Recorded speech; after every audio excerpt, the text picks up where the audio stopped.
life right now. Roll the dice, see what happens. I was having an interesting conversation though. Was it Thursday? I think it was Thursday. Yeah.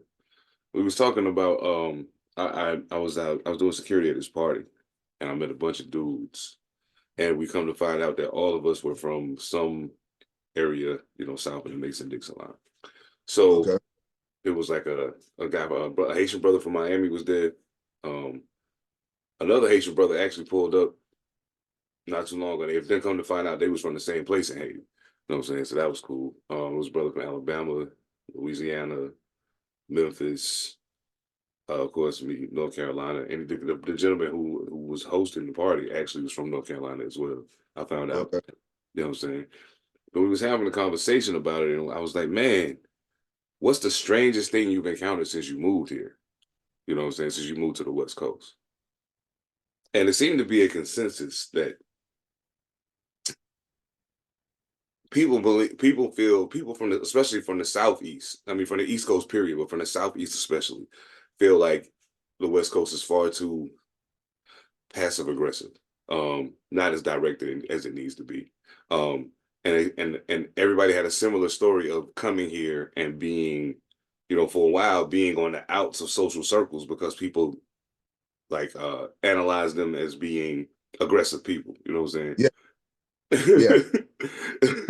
And I was I like, agree. yo. So, That's how I got to talk to you about this one. I know we talked about it before, like privately, but like I don't know if we ever talked about it on the pod or not. But like, yeah. I've run into that. That's how I felt. It's ironic you even said that because last night I was having a conversation with some people about that. And this is the funny part. Like, my anecdote about it was from a friend that's from here that I've done business with, and I feel like did good business. Like nothing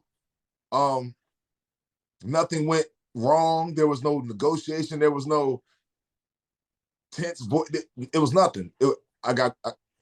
Okay, so I'm stuttering because I don't know where the fuck to start. So like what happens is this. I get a phone call, I get asked to do a song. Well, I get asked to do 3 songs. I do the songs, I get paid, I get my publishing. They do what they do with them, right? Right. Then they asked me to do another one. I did it. And with all 4 of these songs, I turned them in way before the deadline. So like everything was good. One of the songs even won an award. Okay. It won a production award. Shit. And I've reached out to the same people like 2 times since then. Like, hey, if we got any other work, like I'm up for it. Like, let's go. Haven't heard anything, right? So, I don't really take that to heart, that part of it to heart, because again, that's what it is out here. Right. But it makes me think about it because this same person, this woman has told me, she's like, you scare my friends. I'm like, how do I scare your friends? Like, and mind you, I'm like, I haven't even been around your friends. So this person would throw parties like monthly parties or whatever, right? Like in this basement and shit. Well, I mean, basement bar. Real lavish little fly ass joint, you know what I'm saying? Dark moon, velvet, suede, all that other shit. And like I was saying the other week, I'm a person, I can stay to myself. So if I don't really know people there, you know what I mean? If I'm not being introduced to people, I just sit at the bar and drink, you know what I'm saying? Like whoever comes by might make some conversation that way. That's about it. Right. But it seems like, well, like when you talk, so like you're already taller than everybody. And I'm like, I'm only 6'2", man. What the fuck are we talking about? Like, it ain't like I'm 7 feet hulking on motherfuckers. You know what I'm saying? Like, what the fuck are we talking about here? Well, it's how you sound when you talk. I'm like, oh, because now, mind you, I'm getting used to it now. But back then, I'm like, oh, because the way you guys speak can tend to sound like, well, no, so yeah, like when they talk, it's like, yeah, no. Like when we'll say no. That's the word. They're like, yeah, no. Yeah, it's like they're pleading no instead of just saying no. And so I'm like, well, like to me, it just sounded like just some cultural shit. I was like, but what you're saying I do to your friends is what I do to you. This is not your friends. This is all the way because you live. said you need to learn how to act like my man does. My man is from Baltimore. And I know this nigga. You know what I'm saying? Like, real cool, laid back dude. But again, I got passion. I speak. You're gonna hear me if we're talking. You know what I'm saying? Like I talk with my hands, like this. I talk with my hands. No bullshit. Hell You know, yeah. so that shit appears aggressive to people. My And question in that be, I didn't realize that. especially with somebody like you, my question would that be, what other rappers you know? Because most rappers talk with their hands. You know what I'm saying? Right. Like most rappers do. Like it ain't even something that it ain't like we had some secret meeting to decide that we was gonna do it. It's Yeah. just the way it works. So you know what I'm Yeah. saying? So I started to wonder in those instances. Well, it can't be me moving my hands making you nervous because you hang around 100 other rappers, and I know they do it. So what is it exactly? But then I started examining another thing, and I remember when I first moved here, I was at Pratt Park in the CD in Seattle. I had literally just pulled up in fucking Washington, well, in Seattle anyway. Pulled up in Seattle, went to the CD, hopped out the car. I'm in the park. Pratt Park is a beautiful park in the middle of the CD. So like, it's bad people there, but like I say 80% of them was black. You know what I'm saying? Because Mhm. CD is a, historically black neighborhood in Seattle. Oh shit, pardon. Hey y'all, listen.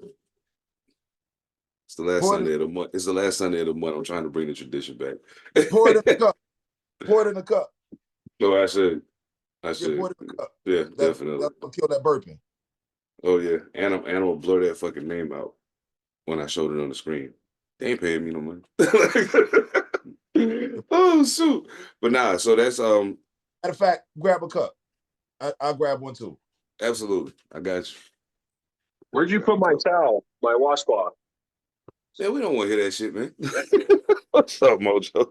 We'll be back. We're going to grab cups, nigga. Oh, can you guys hear me shouting that shit? Yes, nigga.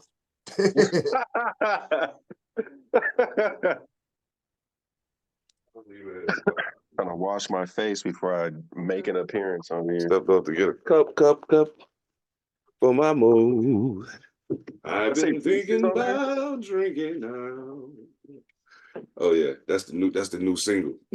I've been thinking about drinking now. Shit. But not Oh man.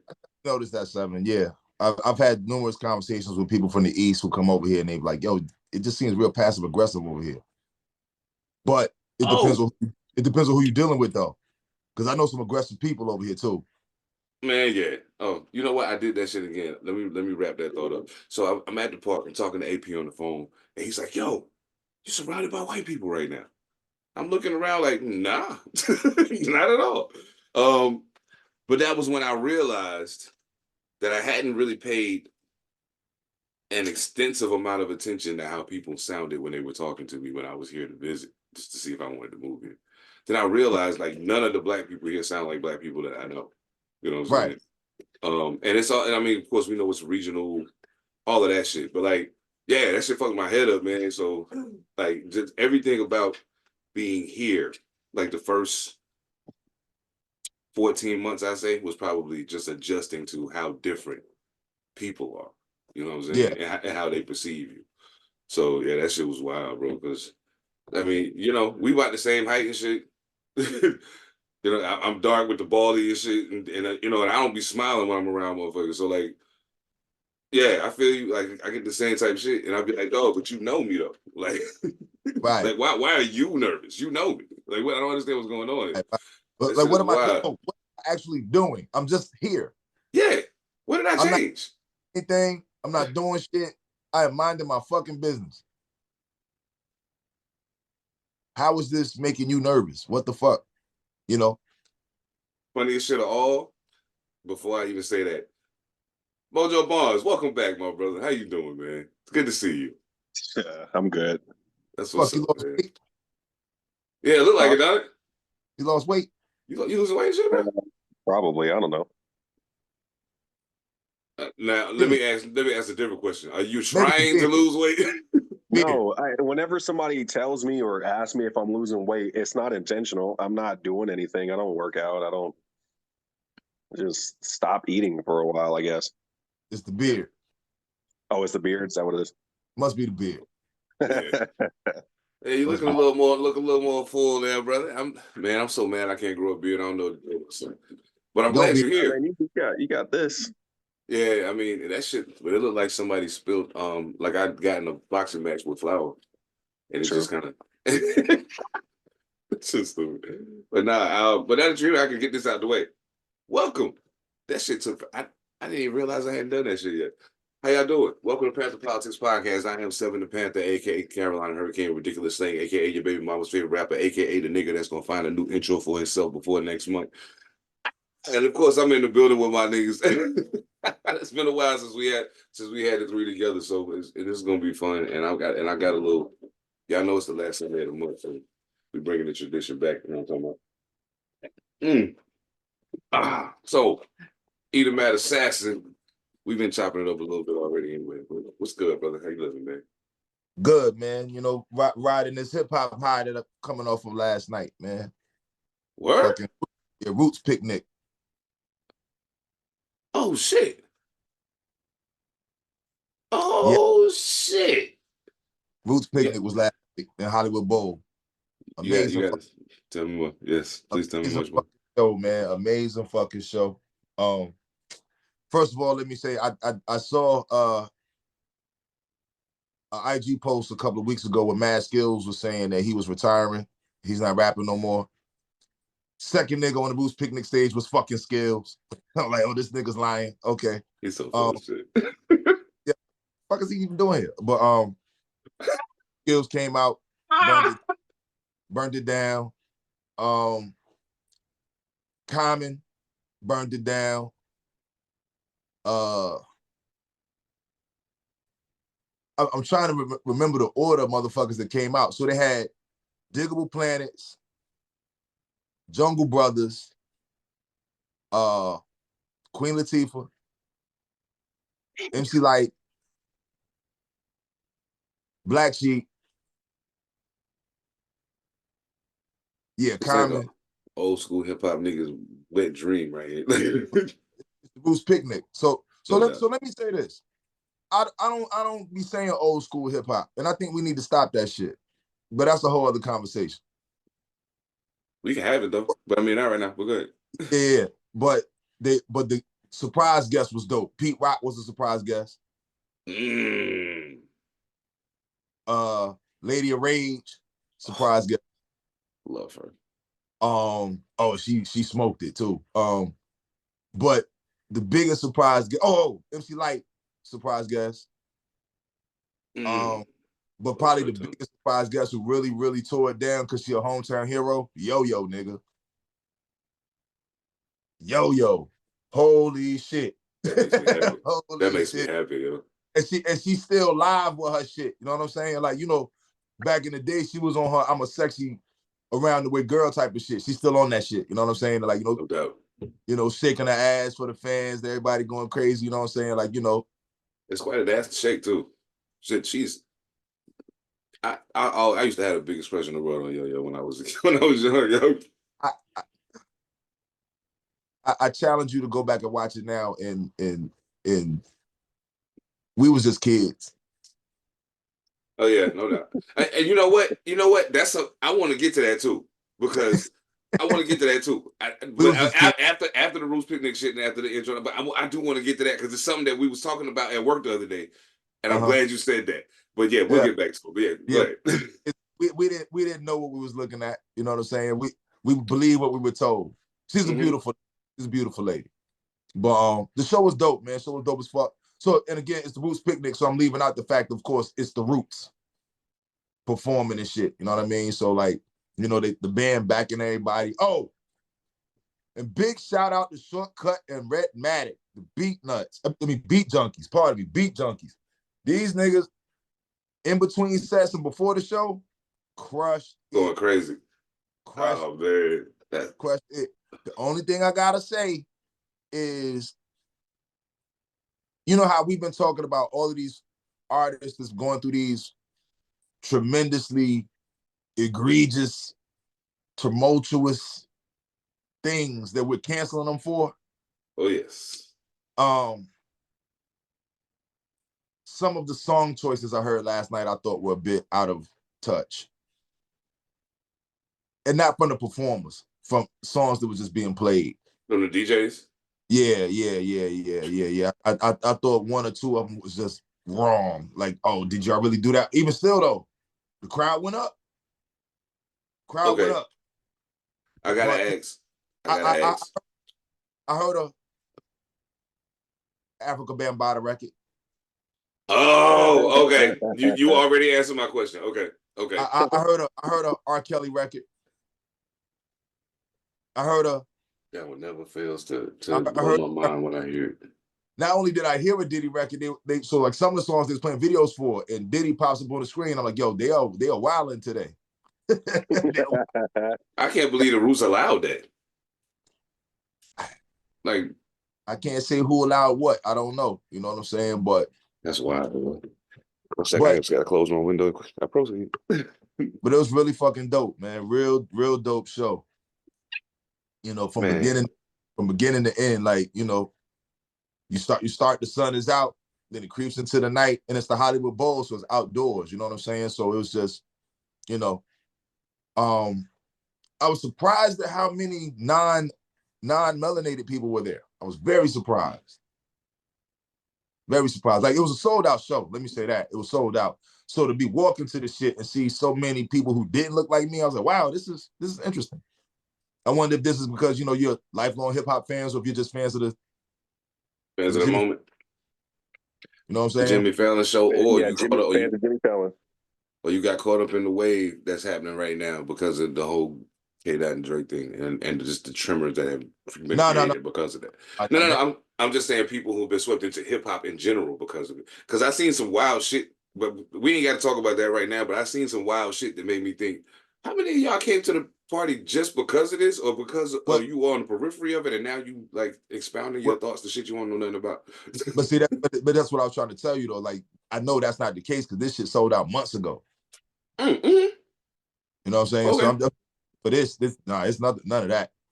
No doubt. You know. I can dig it. And again, so even back to when you said old school, like we talking about a certain generation of hip hop. So that's why I'm saying, like, damn, like, okay, you know, you're coming to see Jungle Brothers, you're coming to see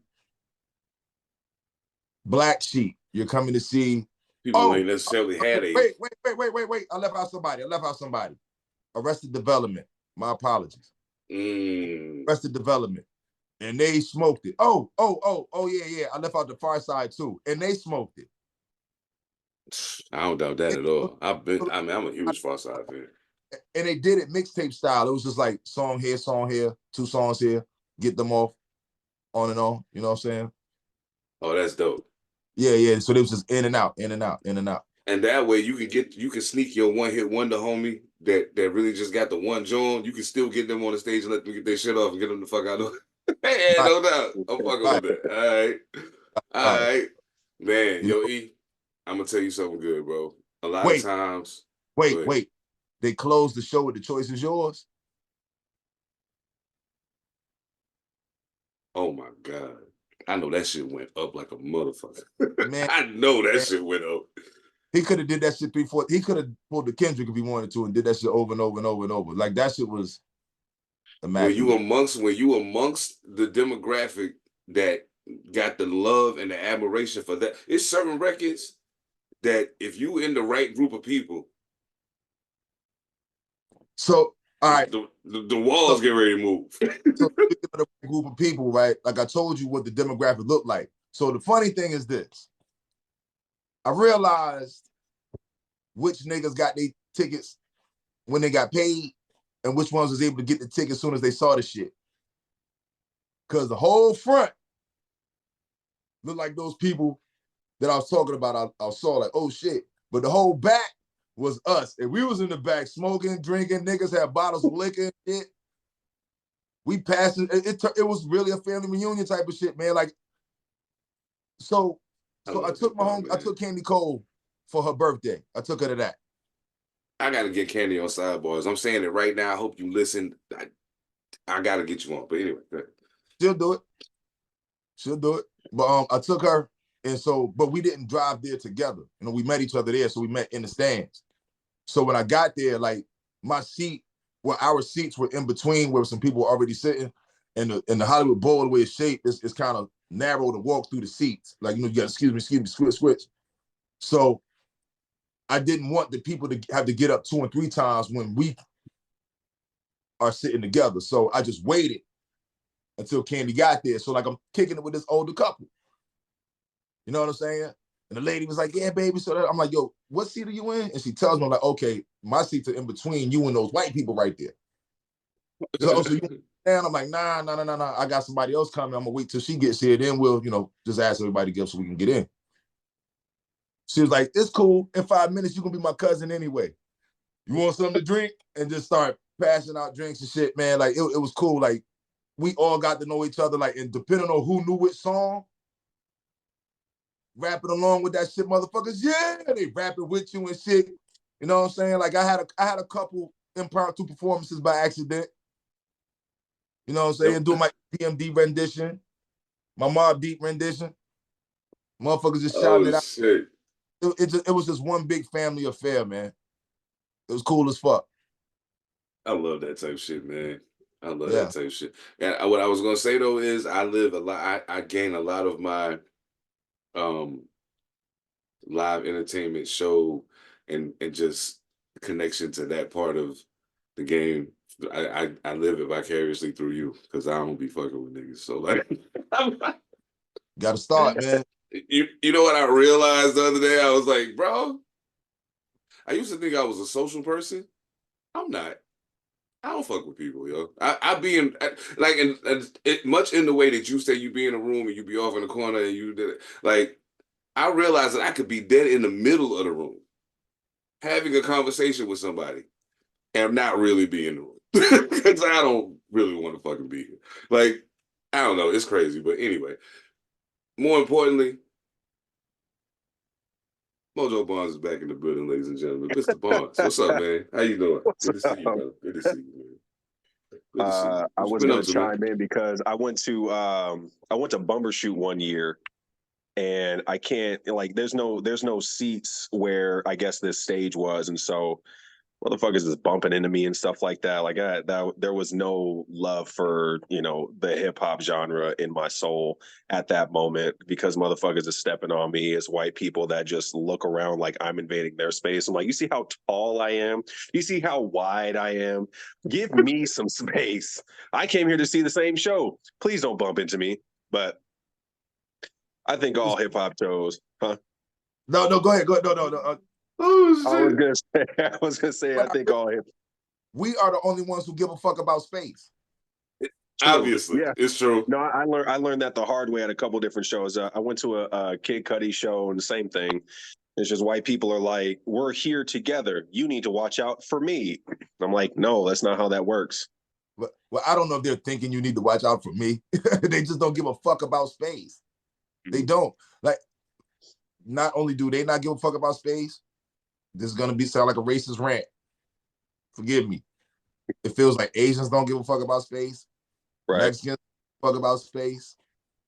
You know what I'm saying? Like I've never seen anybody outwardly speak about space outside of us. Mm. Now hold on. In the Asians and the Mexicans' defense, this is gonna sound fucked up, but I'm just saying. Like, think about how many people live in China. It's like billions of motherfuckers, right? So they used to, they ain't got no fucking choice. So like, that's just what they used to. And I mean, you talk about Mexicans. I mean, everybody always made the joke about Mexicans riding like clowns in the car at the fucking circus. There's 20 motherfuckers in the fucking Fiat and shit. And you like, how the fuck did you do that? So I don't know, man. I don't know. I promise I'm not racist. No, David But Duke. All right. I just noticed it. You know what I'm saying? Like just being outside and being around. You be standing right there and you could do like this and touch nobody. And it'll be just one motherfucker that comes stand right beside you. I'm like, why the fuck are you right here? And I'll be moving back. I'm moving just to get my space. And for some reason, it just feels like they're And Coming so what's closer. up? Hey, buddy. We trying to cross the street. Why the fuck are you so close to me? You know, like I was riding on the tube in London, On the tube, and the motherfuckers was all right here. Didn't give a fuck. I don't want to smell your breakfast. Know what I'm saying? Didn't give a fuck. Didn't give a fuck. All right. I've been around niggas who have asked, "Do you mind moving?" Just so I got I just want a little space. I got a homie that he's not no tough guy. Like, he don't do it on no tough guy shit. But the question comes out kind of aggressively. You know what I'm saying? And I'm like, when I hear him ask that shit to people, I'm like, one of these motherfuckers gonna clock your ass, and I'm gonna have to pick you the fuck up because of how you say that. He's like, but I just don't understand why people don't want space too. It's not just for me, it's for them. Like, bro, yeah, that's good, nigga, for you. But space. Man, yeah. See, you said that was that bumper shoot? Yeah. Mm-hmm. I ain't never been to that one. See, like he stepped on my shoes. So I learned not to wear shoes that I care about getting stepped on. Right. Not to places like that. You know what I'm saying? You gotta prepare yourself. Yeah. Like, you gotta wear clothes for being outside, because at that time it had also rained as well. So I'm like trying to be fitted and stuff like that. It's not the move when you got people bumping into you. It's pouring down rain and stuff like that. I'm like, this didn't need to happen to me today. I could have stayed home. Yeah, it's just crazy. I'm gonna tell you the wild shit. It's I be thinking to myself sometimes, I wonder, you know, we used to do dumb shit, like we'll go somewhere and we'll stand there, but as soon as we get to where we want to stand, we like put our hands on our hips and like elbows out and shit, just to make sure motherfuckers got to be at least that far away from you and shit. Like, yeah, that shit, it irks me. And you're right, I have noticed it is a cultural thing to a point. We definitely are the ones that's like, bro, come on. Like, okay, check it. Yeah. Check it out. Think about something. Think about all the shit that you find disrespectful, like in regards to that. Like when a motherfucker dunk on you and put their nuts on your chin, that's disrespectful as fuck, right? It's not disrespect, because like if a nigga just jump up and dunk on you, okay, whatever. It's the proximity of the balls to your face that's disrespectful. You know what I'm saying? Weight on my cheek. You know what I'm saying? That's the whole, and then even when it comes down to the people wanting to touch your hair or anything of that, it's the fact that you have to get so close to me to do this thing that you want to do, or that you violated but you don't seem to have a problem with being this close to me. And however, I feel really weird being this close to you. I don't know you like that. You know what's funny, man? First of all, I think the dunking is a horrible example of what you're trying to say. I realized it when I was halfway through it, but I had to go because I was already there. Right, I feel it's a horrible example, because why the fuck is your face there? Did you not see this nigga coming? False. Look, man, you either learn how to defend that shit or get the fuck out the way. Just start swinging at the air as soon as you see him jump in the sky. No. That'll yeah. I mean, to a layup real fast. No, but it's wild. I had a dream last night where I was barking on motherfuckers about my space. That's crazy. But this what happened is I'm in a room full of them, and the whites. We're at a movie. Yeah, I'm at a movie, and for some reason, all the white people keep asking me, "Where's the kitchen?" That shit is racist as fuck, yo. But again, you know, I'm like, after like the 8th person, I'm like, you know, so then I just stand up and start yelling, why the fuck y'all want to ask the only nigga in here where the fuck is the kitchen? Oh, God. Sitting right beside you, why the fuck you think I know where the kitchen is at? And so I'm barking. Now security's coming to escort me out, and it's don't touch me. Give me my space. I'm already walking out. Don't touch me. I'm already walking out. And they, they keeping the hands off me, but it's like, yeah, give me my space, man. Fuck off me. Tell these motherfuckers stop asking niggas where the kitchen is at. I'm wondering about that shit too. Why, when you in a situation where you have to leave a space, much like you just said in your dream, I'm already going, motherfucker. Why do you deem it necessary to put your hand on my elbow, my back, whatever, and act like you escorting me out this bitch? I'm walking under my own volition. I already did what I needed to do. I'm getting the fuck out of here. Already leaving. You know what I'm saying? Like, security niggas, do yourself a favor. I need y'all to remember 3 things for me. Remember 3 things. 1, you are not the police. Right. Okay? You're not the police. 2, most of you motherfuckers is only there to get a paycheck. You ain't really about that life you acting like you about. And number 3, some of us will absolutely, positively fuck you up. Stop doing that shit you doing. Stop doing it. It's not worth it. I used to do security. I'm telling you, dog, let it go. It ain't that serious. You can do your job without being a dick about it. Just because you wish you was a real police. You wish you had some real authority. I almost had it. I was so close. Paul blart ass niggas. I'm just saying. Observe and report face ass.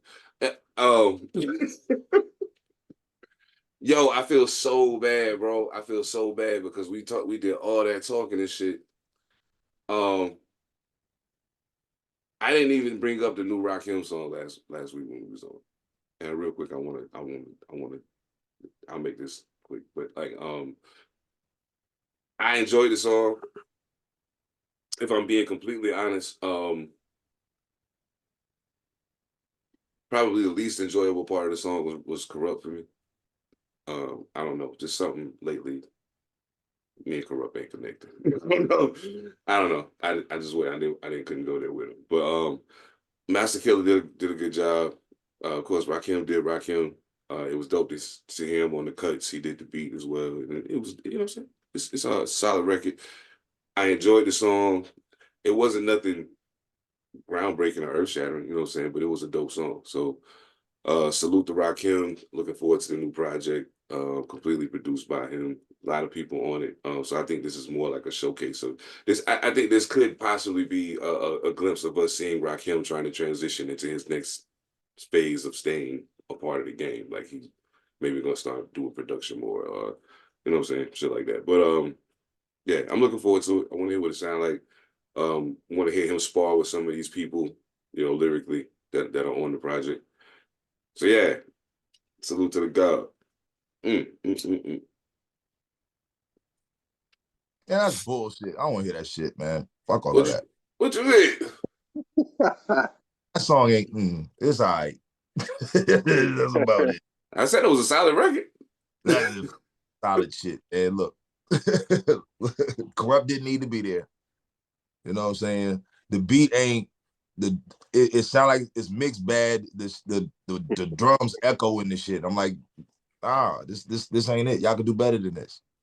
For this to be the first single, this doesn't excite me for the rest of the project. Let's see. And he's putting out a double album, right? Nah. I don't think it's not a double. Okay. No, it's just a bunch of niggas on it. Yeah, and that part too. I mean, again, like not that scares me from people, but I see it a little different. Like if it's Rakim, right? This the brother who survived on no features his whole life. That part. Now, he don't need them. Like it's cool to collaborate. You know what I'm saying? But like every song on there got another motherfucker. Mm-hmm. Every song. So that means every song you only getting one verse from him, from Rakim. So it might be like you said, an introduction to his production and shit. But I'm like, I think, in my opinion, motherfuckers are giving him a lot of style points of nostalgia instead of what the song actually is. I don't think the song is. I think they could have did way better. I do. Oh yeah, absolutely. And I'm pretty sure we will hear better. I'm not real sure why that was the first song. I can almost guarantee you when the record dropped, you probably gonna be able on the first spin, be able to be like, damn, all 3 of these songs could have been the first single instead of that one. You know what I'm saying? And then it's artists on there that I know he might not even know. Like, nah, man, like who helped you? Who was participating in helping put this together, and why did you choose to do it this way? That is something. Like, I wish I could interview him, because I have wondered since I saw that. And like, I wanted to ask Ghostface the same thing when I saw the shit for his last album. Like, why you got so many niggas on here? Like, nigga, we fuck with you. Like, we used to, you know what I'm saying? We hear you with your niggas, but like, I'll tell you off camera. I got you, no doubt. That was Only because I know the people that's involved, and I respect them. You know what I'm saying? Like, and motherfuckers being their feelings about bullshit. no doubt. You know so, but yeah, No doubt. I feel it. Oh man. So see, yeah, I'm learning. no doubt. Hey, it's a process, brother. It's a process. Shit. So yeah, I am, however, I mean, anybody that knows me knows Rakim's my all-time favorite rapper. But Okay, so let me ask you a I question.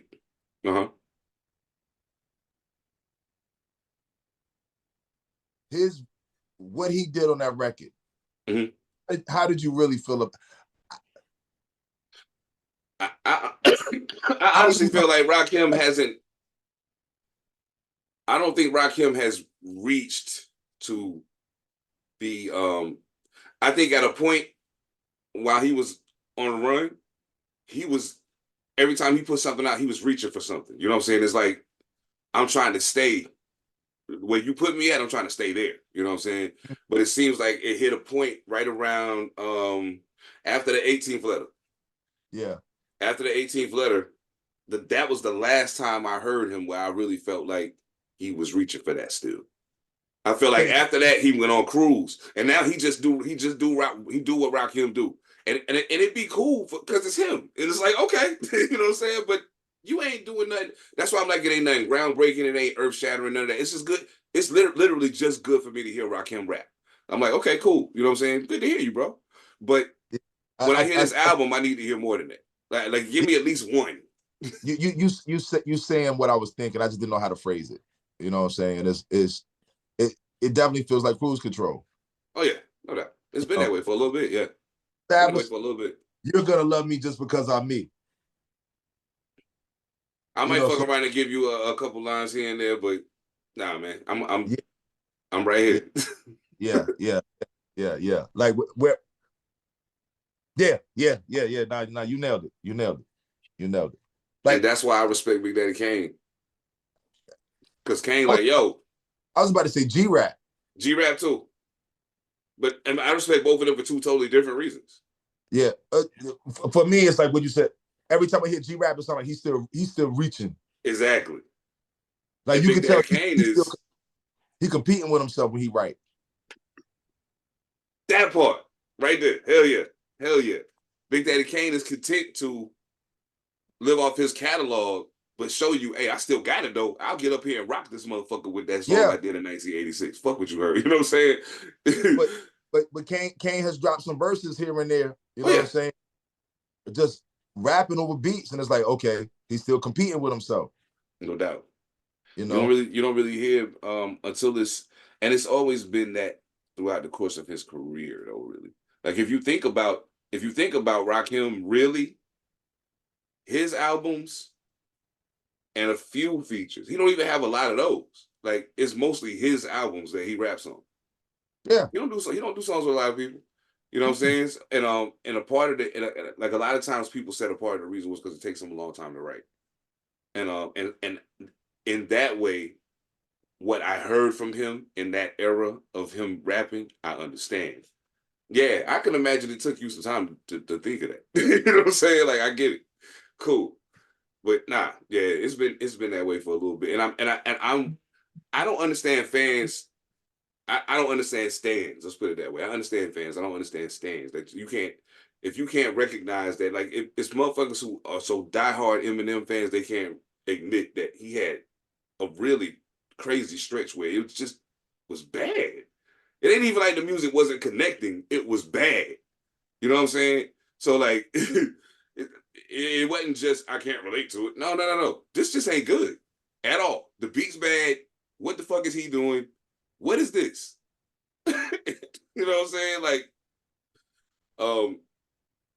but I can appreciate a person who I know is a fan of someone, but they can say, "Hey, yeah, I fuck with him," but this shit right here, nah.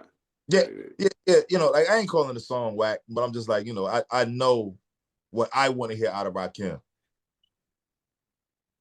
Unfortunately, I'm kind of doing what I say other people be doing. Like if this is his progression, I'm like, I just got to see what you do next, because this didn't move me like that. It didn't move me at all. The verse on Busta Rhymes, ELE2. That's the last time I think I heard him, and it sounded like he was really swinging for the fence. You know what I'm saying? Right. I think that was the last time. Because like even in comparison, we didn't talk about this. Maybe I was talking about it with somebody else. Because like in comparison, the LL record. Oh yeah. That song sounds like somebody trying to be in the mix of today. Yeah. Somebody that's competing. The beat alone does it. You know what I mean? You heard the LL joint, Mo? I think I heard a verse. He made a video for it. It's in black and white. You talking about that one? Yeah, because I think there was like speculation that he was talking about Drake or something like that on his verse. Yeah, I don't know. That's the only reason why it had even popped up on mine, is because there were comments underneath talking about, who do you think he's talking about? Could he be trying to talk about Drake? And I'm like, I don't think so. But yeah, I heard it. It was okay. Okay. But you know what? From you, I expect that. I would expect that for you. That's cool. I did it completely. Yeah. What the fuck does that even mean? What does that mean? No, just because of the music that I know he likes, and even the music that he makes. I'm like, okay, I can see why you probably would feel that way about that record. Cool. Because I don't fuck with LL, but I think it's dope. So I wasn't like LL was super popular to me when or in my era when he was doing all the love joints. It wasn't the LL from, when he was wearing the rope and stuff like that, and wearing the Kangol shirtless and stuff like that. It wasn't that LL. And so I didn't get to see, at least not as much, how hard he was going back then, in comparison to like, I'm smooth and everybody loves the way I be licking my lips and shit.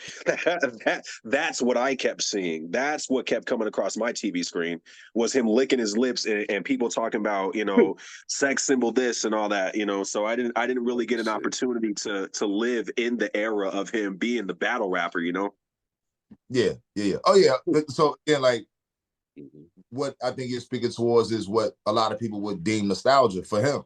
Mm-hmm. You know what I'm saying? For me, that ain't it. Like, because we talked about, I was saying like that record to me is dope because it's a concept. Oh yeah, it's not just niggas rapping. It's an actually fully formed concept that people might be missing on it. Like, he's talking about two types of hustlers: the smooth hustler and the gorilla hustler. You know what I'm saying? And the way that he sandwiches his features in there, each one represents one hustler, the other one represents the other. You know what I'm saying? Like, so when he talk about the smooth hustler, get money, fly nigga, all the bitches love him, that's Rick Ross' alley. So that's why he on there. Then when he talk about, the hustler, like if you don't pay him, he gonna come fuck you up, he gonna kill you out of that's Fat Joe line. You know what I'm saying? So I just thought it was a dope idea. Like, I'm like, okay, like this is cool. And then the beat just again, like, cause to me that beat sound like some like what we doing. That don't sound just like mainstream or commercial 40 radio. It sounds like what we do. And that's why I was like, okay, that's dope to me. That's yeah. That shit came out real crazy. I like that it's I like where the veterans, the vets, I kind of like where they like I feel like they starting to kind of push each other a little bit to kind of get back active. The ones that still been kind of hanging on the fringes, you know what I'm saying? I think they kind of egging each other on. Like Nas and Preem dropped that song. Was it earth shattering? Nah, but it was cool. I think, dog, I'm gonna tell you something. I say this every time, and I will say it over and over again. Preem, I love you, brother. Love you to death. Love you to absolute death. But the reality is, you also have not been earth shattering or groundbreaking in quite some time. It's been I feel like you've been on cruise for a little bit. that second Prime. By the time that second Prime album came, I was like, yeah, I ain't tripping. Yeah, I'm not tripping. I thought I was going crazy, but nah, I'm not tripping. But yeah, it's still all love, and I don't doubt that you can still, you know what I mean, get the occasional, you know what I'm saying, Josh Gibson moment in, but like, and it's okay because realistically, you've done enough that if you don't never make another fucking beat again, can't nobody take nothing from you. So it is what it is. But I do want to say, without speculation, Nasir Jones is on a motherfucking run. With his pen is on a run right now. I hope y'all paying attention. I hope y'all paying attention. He going fucking crazy. He is going fucking crazy. Oh my God. Yeah. So I'm loving seeing the Pioneers, man. And while I'm talking about that, before I move on, you mentioned the old school thing. So I wanted to bring it back to that real quick before we get off of this. Explain. Because I agree with you wholeheartedly. And I try not to say it too, but for whatever in that moment I did. But yeah. It only perpetuates the ageism in hip hop. You know what I'm saying? Like it does that, and it makes it a topic every time we say those two words together. You know what I'm saying? Like, and I get it. I mean, motherfuckers have been programmed to do this shit. You know what I'm saying? But if we want to stop this hip hop can't grow old shit, we got to stop calling old shit old school. We got to. You know what I mean? Because like when we soon as we call them old school, that puts them in a box to where they can't get on the radio, or they can't get, you know, mainstream looks. It automatically does it, and it fucks everything up. You know what I mean? So, and unfortunately, you know, I don't think we the ones who got to change it. It's the young people who got to change it, because those are the motherfuckers, when they hear my shit, oh, I love that old school sound. I'm like, my nigga, I'd rather you call it traditional. Yeah. Don't call it old school. Because I just made this yesterday, nigga. Ain't nothing about it old. You know what I'm saying? Like it's, you know, perspectives, man. Like I'm just, as I'm getting old and crotchety, man. You know what I mean? I'm ready to get my rocket chair. You said crotchety. Crotchety. You know what? It's funny you said that. Because I gotta ask something. Say you was going to the store, right? And your purpose for going to the store is to get a drink. And it's a specific brand of drink that you're going to get. It's the only drink that you want, the only drink that you're able to drink at the moment. There's usually 3 flavors. And that third one is the one you really, really, really love. But you get to the store and the only options there are the 2 that you really, really hate. Cherry Pepsi and Diet Pepsi. Oh man, hold up. I just figured where he was going with this. Go ahead, nigga. Go ahead, yo. You gotta ask yourself in that moment, am I going to make this decision based on which one of y'all I hate the least? Or am I just gonna go to a different store? Yo, wait. So you know, the whole time I was thinking, like, everybody's letting it happen part 2. Yes. Yes. Did y'all watch did you watch it, Mojo? Nah. Ooh. You said everybody's letting it happen part 2? Yeah. Man, look. So let me tell you. Go ahead, man. Because I'm tired over here. Oh my God. So this is exasperation. I don't. So not last week, but maybe 2, maybe 3 weeks ago, we had a topic. Well, not even topic, but we were just talking about the fact of our presidential candidates and what we have to choose from. And I'm like, yo, the nation is letting this happen. We're watching 2 of the worst situations for the presidency happen, and nobody's doing anything to stop it. We're just letting it happen. So the whole time I'm watching this fucking debate, I'm like, you motherfuckers are letting this shit happen. Y'all let it happen. So you saw no parts of it? Not at all. To be honest with you, I've been under a rock for like the past 2-3 weeks. I could dig it. Yeah. Bruh. Man, look. It sounds like I need to watch it, not necessarily to take it seriously. You can't take it seriously. There's no way. Okay, well, wait. Some parts you can't. It's You know what I take the most seriously? The fact that I didn't take anything they said as seriously as I took the sentiment that I came away with, that it's absolutely insane that everybody's just letting this happen. they're letting this happen. I can't believe this shit. They're letting this happen. That's what I mean. Like, they're letting this shit happen, bro. Like, they are letting crazy. Like, what the fuck is going on here? Like, okay. Because what I realized in that debate, right? What I realized is Joe Biden hates Donald Trump. Oh, yeah. He hates him. Like, it's not no, I don't like him. I hate this motherfucker. Them niggas I hate Smithy and John. And Donald Trump knows that. He knows it. So he just says everything to get under Biden's skin, and Biden can't help but react to it. Yeah. So Donald Trump says a gang of bullshit. And when I say bullshit, I literally mean bullshit. Bro, please watch the motherfucking debate. Like you have no idea the amount of bullshit Donald Trump is on until you watch this shit. All right.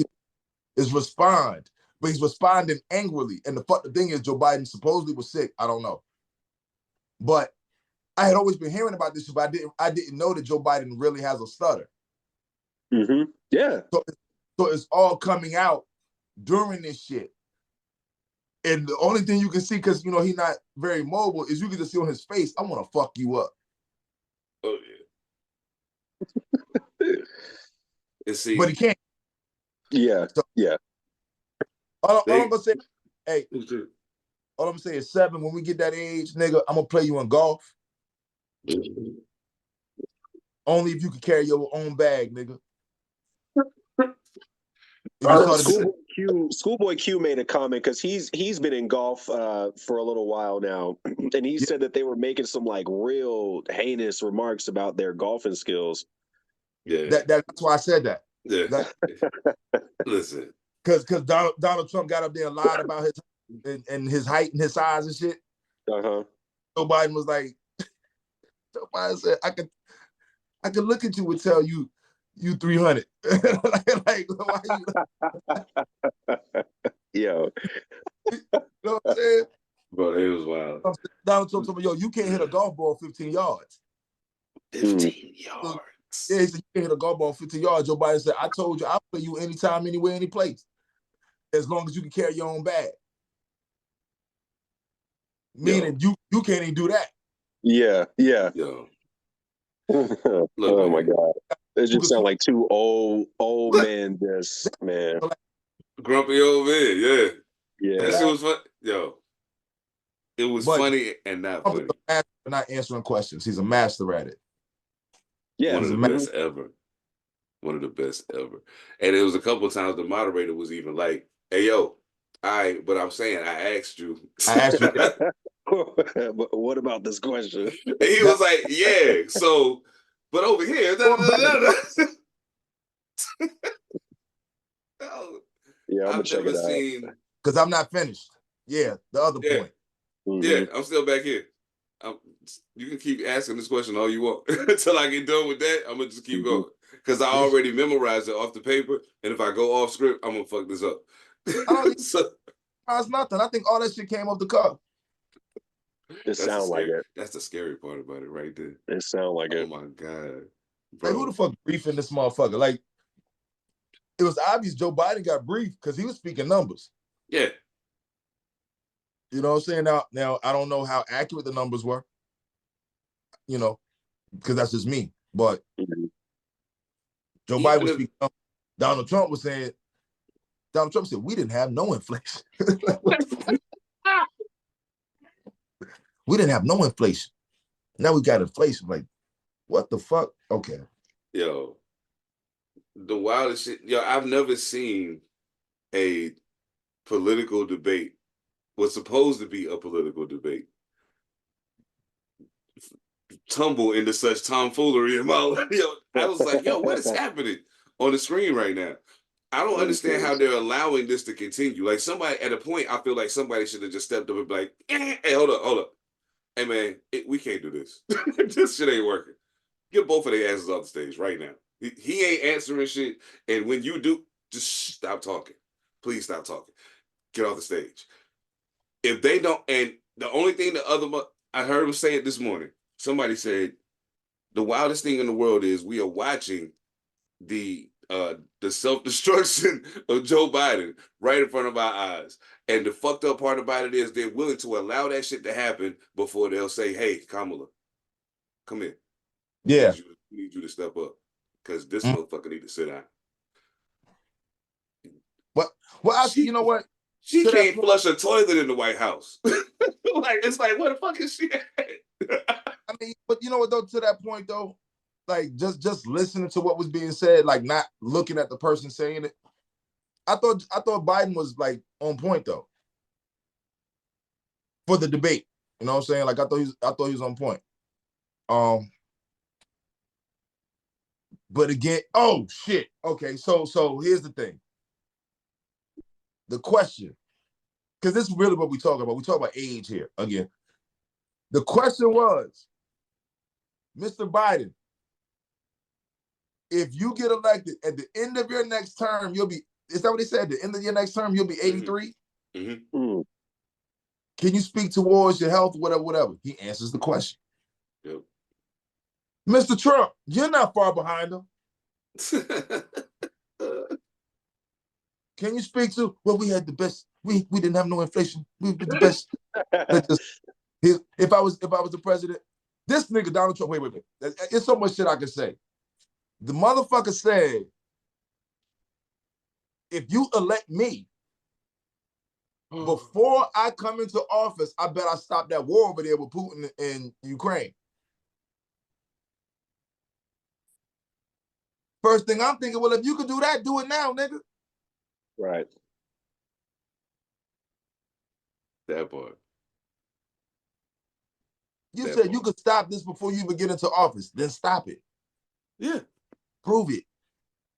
Because you're not in office right now. That part.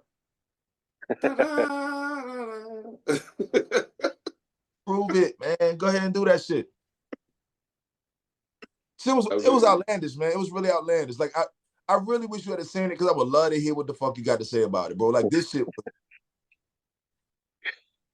man. Yeah. Man. And when I say master of not answering questions, I mean that so facetiously. Oh yeah. I mean, it's been proven. Anytime we see Donald Trump on the podium, anytime we see him, he's just bad. ranting. Mo. Maybe it's just me because I haven't really watched a lot. But this shit, I was like, hold up. And all I can think is like, damn, you motherfuckers like this guy. And for what? Yeah. I'm like, y'all really think that this is what we need? It was standard Trump, but it was standard Trump with 4 more years of deterioration. Bro, you know what I'm saying? When they asked the man, they asked this nigga, do you feel that you played any part in January 6th? This motherfucker said, January 6th, we had no inflation. January 6th, we had, like he turned that shit into all of this shit to try to make Joe Biden look bad and never even talked about him saying those people in Charlottesville. Like, you know what I'm saying? Like, it was just, it was amazing, bro. It was amazing. It was amazing. Yeah. Amazing. And Trump tried to say, like, yeah, when I was the president, everybody was scared of us. They respected America. I'm like, nigga, did you go out the country? Because I did. I heard these motherfuckers talk about you. Oh shit! I'm dead ass. I heard them talk about you. He said, I heard him talk about you. Totally. They told me. Oh shit! They told me. Yeah. Oh shit, yo, One, that's one crazy. was a young Muslim brother who told me, yeah, I want to come to America, but I can't because Donald Trump banned people from my country from coming over there. What the fuck kind of that? He's like, look at me, I'm on a bike. What am I gonna do to y'all? Right. He was on a bike, and we were just kicking it. I'm on a bike. What I'm gonna do to y'all? Canada. I was in Canada, and those motherfuckers was acting like I wasn't even in the room talking about America's crazy. I'm like, hey, you know I'm from there, right? Yeah, some man. of the shit, like, yeah. That shit is, man. See, yeah.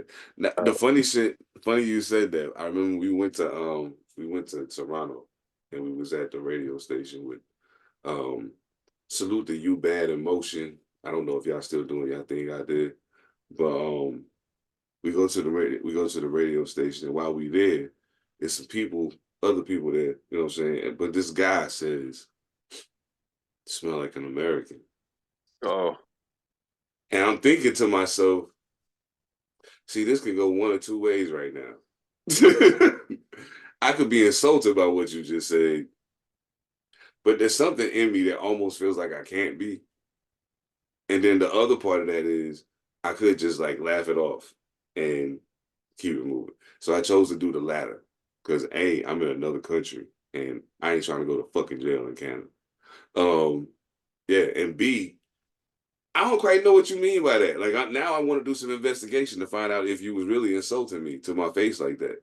Cause, I just want to know. Yeah, I don't know, man. I don't know. Yeah. Oh, That shit. so you never found out? Nah, he never really got to the core of it. And the wild shit is he was West Indian. So like, but his parents was West Indian. He was born in Toronto. But Yeah, you better. I'm like, bro, you got to explain that shit, bro. I got to know. I got to know. I was like, this is some wild shit. This is some wild shit. You smell like an American? What do you assume America smells like? Have you ever been there? You know it's right over there, right? Like you could just drive there in just a little bit. Like it don't take long at all. What if it said bologna and government cheese? I might want to punch them in the stomach. Like I don't.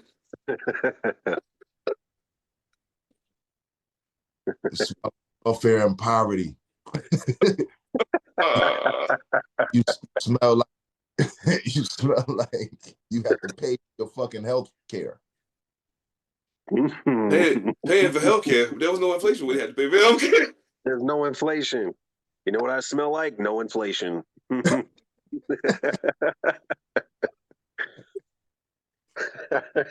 Oh shit. Oh man, that's crazy. Man. Oh shit. Oh shit, bro. For real. I couldn't believe he was forming his mouth to say those things. Oh shit. Blatant lies, yo. Blatant. Bro. Blatant. Oh shit. Oh god, that's I got that shit is crazy. Yeah. I don't know, man. And all of the black jobs. All the black jobs. That's the one. That's the one. That's the one. He said you can't. He said he's blaming Biden because the migrants are coming here and they're taking all the black jobs. Jobs. The black jobs. Yeah. See, that's why I wish you had seen it. That look on your face right now. That that perplexed. What the fuck? Yeah, he said that shit. You let these motherfuckers come in here. Oh, this nigga said, okay. I know we ain't got to keep talking about this, but I'm sorry. Like, you got to do it. When he said, damn, I lost my train of thought. But it was related to the black jobs. God damn, I forgot. Pardon me. Blame the tequila, not me. Oh my god, yo! I'm gonna watch it. I got to now. And can we please bring it up next week? I'm telling you, like, Absolutely. absolutely. We definitely coming back to this, yeah. like Because he said some wild shit, man. Some wild shit. Yo, that's Oh, that's what it was. That's what it was. He said, we had safe borders before you became the president. Yeah, he kept saying that the borders are unsafe because of all these people he letting in. I'm like, motherfucker, didn't you try to build a wall? Because you said the borders was unsafe? Oh. And don't forget, he said Mexico was going to pay for it. I'm building a wall to keep you out. You started it and stopped it. And you going to pay for it. Yeah, I don't know, man. Nigga, that motherfucker said, yeah, we had safe borders before you became the president. So then why would you need to build a wall, asshole? Like, where would you even get this idea from? Nah. Just wild. Man, I'm telling you, man, it's some shit in that fucking debate. It's some shit, yo. Like, oh, man. But yeah, shit. After it was over, I texted somebody. I said, you know what? Because I'm still seeing a lot of us saying they're gonna vote for him regardless. I made more money. Like when I said the welfare and poverty shit, like it was actually a layered joke for me, because I realized a lot of our decisions, are based on survival. And I know so many people who are entrepreneurs who said they made so much more money under Trump, and that's all they care about. I'm like, damn, like, now I'm not saying that you should care about whatever the fuck you want to care about, but we've been in such a position in society to where when people start to make some money, you associated with the president. Why wasn't it just you? You and your hustle grind that got you all that where you at. Trump didn't do it. You did it. Yeah. Absolutely. And yeah, that's why I get confused. I'm like the fuck? I made more money under Trump.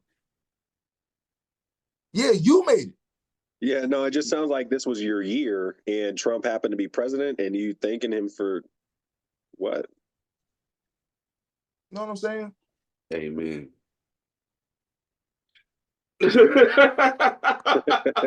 Don't get me started. Man. Don't get me started. I'm just saying. I'm just saying. Yo, I got it.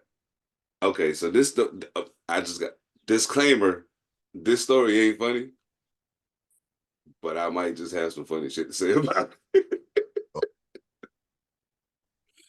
I might. I'm scared. So, a gentleman from New Jersey hopped his ass on an airplane and flew to Florida and attacked a man in his home over an online gaming dispute.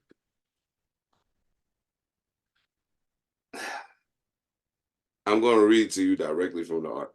Okay, just so you know, WTOP News. Hold on, I'm sorry. Did he kill him? No. Okay, so I'm He's attacked him. Go ahead. I just want to make sure I go ahead. Oh, you thought I was going to make jokes about dead people and shit? No. I was being selfish. I just want to know for me, because I'm like, this shit is starting off fun, and I'm trying not to laugh. I'm being good today. Kind of, sort of. So, this took place in Fernandina Beach, Florida. An online gaming dispute made its way to the real world when a New Jersey man flew to Florida to attack another player with a hammer. Authorities said. Ooh. Was this on console or was this mobile? Was this a mobile game or was this on a console? I need to know. I think they say what game it is. I can't remember. Because you know the backlash the game is going to get. But the brevity in that question, the depth in that question. Yeah, no A1. doubt. Absolutely. A1. I'm like, I don't know. What That's a good I question. want to know is how quick did he get there? That's what I want to know. Oh, word. Okay, so check it. Questions. Like, was he playing the game on his mobile shit? Oh, word? Right. I'm pulling Oh up. shit. Okay, so the game they played was called is it called Arcage? ARCHEAGE, a medieval fantasy massively multiplayer online role-playing game. So if it's an online role-playing game, I guess that would make it mobile. You can play it on the go. I mean, I don't know. Would you be able to play it on your phone? I don't know much about it. No, so when they say massive online multiplayer, it just means that you could play with millions of other people who have the same game. I don't know.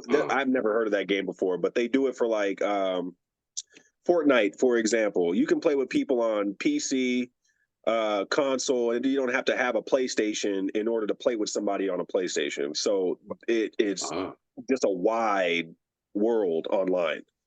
I can dig it. All right, cool, man. World ain't that wide. World ain't that. So check it. I know not to travel a couple of hours to go beat somebody up with a hammer. Come on, man.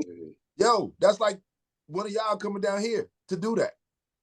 It's ridiculous. Yeah. It's a fucking video game. I understand the anger. I played several games, and to this day I still get the rage quit vibes. But I'm like, the little kids pissing you off. The little kids be pissing you off. That's little kids pissing you off. Hell yeah. That's he was like, shut up, bitch, I'll find you. Yeah. Bro, it's killing me because it's not the first time this has happened, but at the same time, it's like you got the free time and the money to just freely travel down to a whole other state for violence. A word? Yeah. Let me check flight times right now. Is this a red eye? Is this overnight? So apparently it took place on a the incident with them online took place on a Thursday. What was the exchange like? I want to know that. They got to have a recording. The funny thing is, wait. So did he take the hammer on the plane, or did he buy it when he got there? He bought the hammer when he got there in Florida, bro. Like he had to have bought it at the store. Yeah. He bought the hammer when he got there. They said that finest hammer. He flew from Newark to Jacksonville last Thursday after telling his mother that he was going to visit a friend that he met while playing a video game. Officials didn't say how King learned where the victim lives. The dude's name is Eddie. The dude's name is Edward Kang. It's Eddie Kang, but you cannot make this shit up, bro. What the fuck? Yo. So he told his mom he was going to go visit a friend that he met playing a video game. K-A-N-G, Kang? K-A-N-G, Kang. Yeah. It's Edward Kang. Yeah. A whole new face. Bro, that shit wild as fuck. When he got there, he check it. When he got there, he took an Uber to the hotel about 35 miles north of Jacksonville, then bought a hammer at a local hardware store. He went to the victim's Fernandino Beach house, which was unlocked around 2 a.m. Sunday. Authorities said the victim was walking out of his bedroom when he was confronted by King, who hit him on the head with the hammer. The two struggled as the victim called for help. His stepfather responded and helped him restrain King until police arrived. The victim received several head wounds that were not considered life-threatening. So that's good. How old is the victim? They the same age, so they 20, 21. Hold on. 20. Yeah, 20 years old. All right.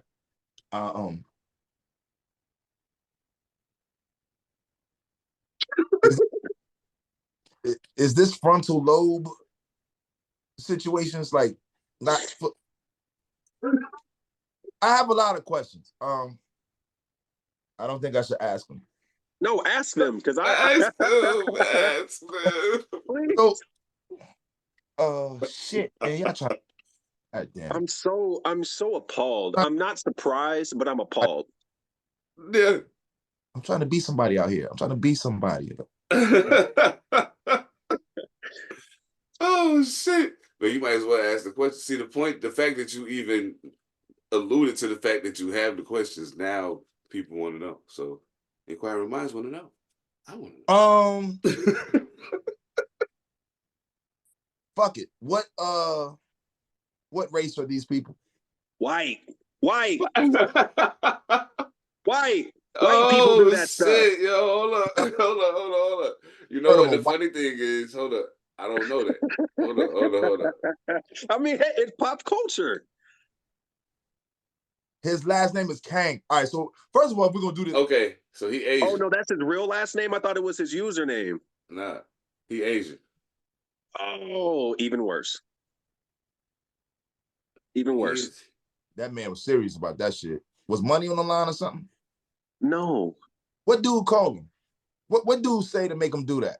Right. I want to know the exchange. Yeah, that's the part it's got to be something massively. Like I can't think of nothing. The person, I say it all the time to people, but I say it just as a matter of reference. Think about it. You just a short airplane ride away. Watch what you say to me. You know what I'm saying? But I say it for a whole different set of reasons. I'm not gonna come do that over no disagreement over no game, nigga. What? I won't leave my motherfucking couch for a disagreement over a game. I'll turn this shit off. You mean to tell me that you wouldn't go down the street to go beat up some dude on Madden who was talking shit to you? No. What'd he say? It depends on what he said. What did he say? Mm-hmm. I really don't know what was said. That shit is crazy, yo. But the wild thing is they won't show they're not showing the victim, but they showing homeboy. Did they give a victim name? The victim's name was oh nah, they just said the victim. I think it's crazy. Different video games will bring like it's like a cultural difference with certain video games. And so I think had this been like Call of Duty, I think we probably would have been more prone to seeing these acts of violence or this exchange. I think that they probably would have both been white at that point.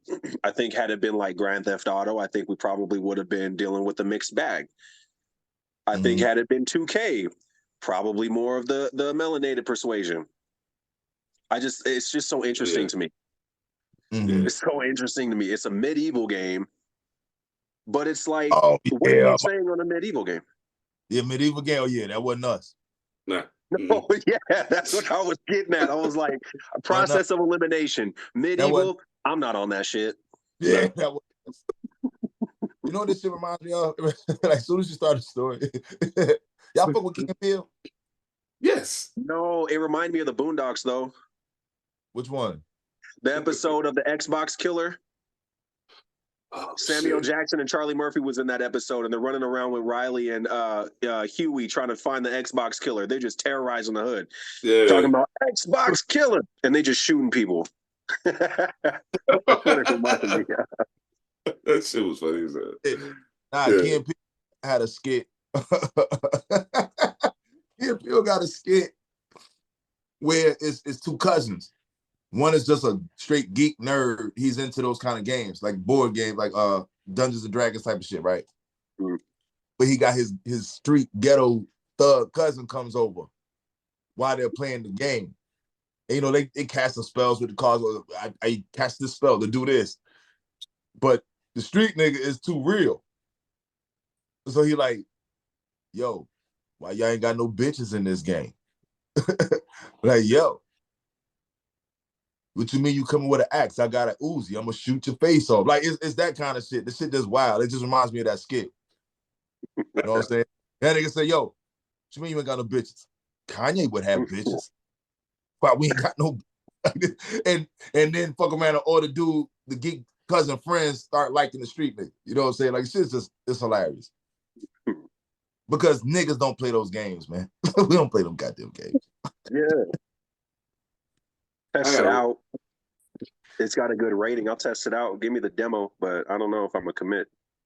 I got a way off base question to ask you. Oh my God. And It just popped in my head.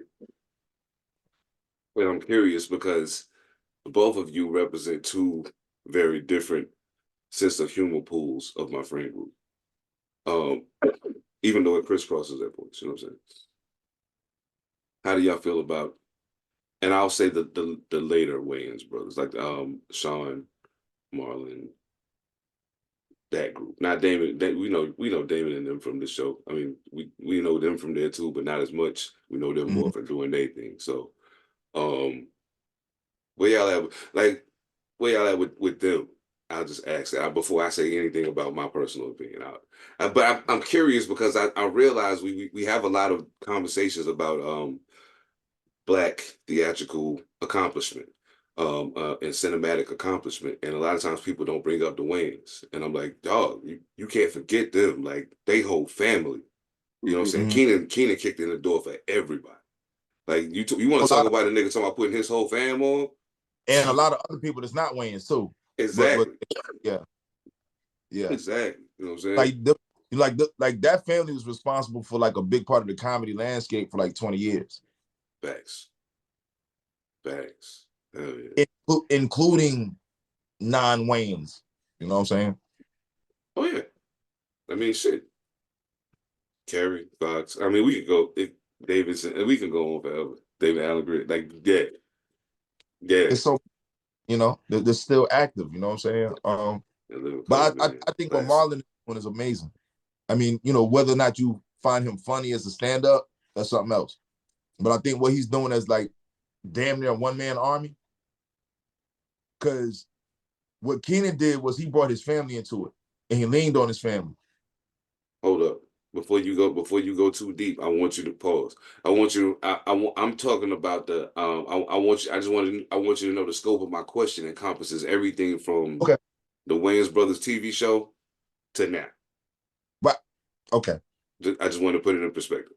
Cool. So that kind of go into how I was going to answer it. So like, for Keenan, again, being the oldest brother in the industry, like you say, he kicked the doors in and he leaned on his family to make everything happen. Marlon being the baby, not that he didn't, but he veered off.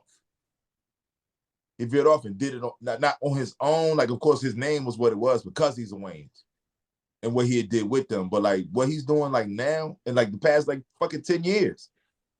You know what I'm saying? The fucking the haunted house? A haunted house. Mm-hmm. That's him. Yeah. Shit. Any movie that he's been in the past 10, 12 years has been him alone. He's not doing that with the brothers. You know what I'm saying? Like he stepping out on his own. Like I really think that's amazing because it could have been easy for him to lean on his family and he didn't. You know what I'm saying? He did. Like I think that's dope. I think it's amazing. Oh yeah. All right, Mojo.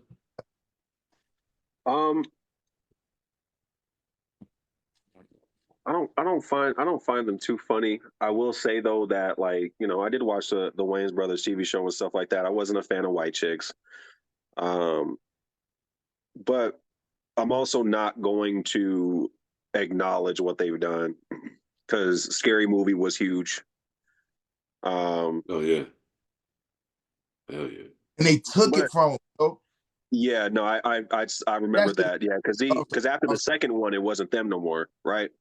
Yeah. I think the third or some shit. But yeah, but the fact, because that's what happened to the Boondocks. But go ahead. I'm sorry. Go ahead. Mm-hmm. No. My point is, I don't find them to be the funniest, but they definitely were a part of my childhood. So, right. Yeah, that's why I said like find them funny. Not I'm just pushing that to the side. Just the accomplishments and they just crazy to me. And like, for us being independent artists, like we all dream of being able to just be an artist. Mm-hmm.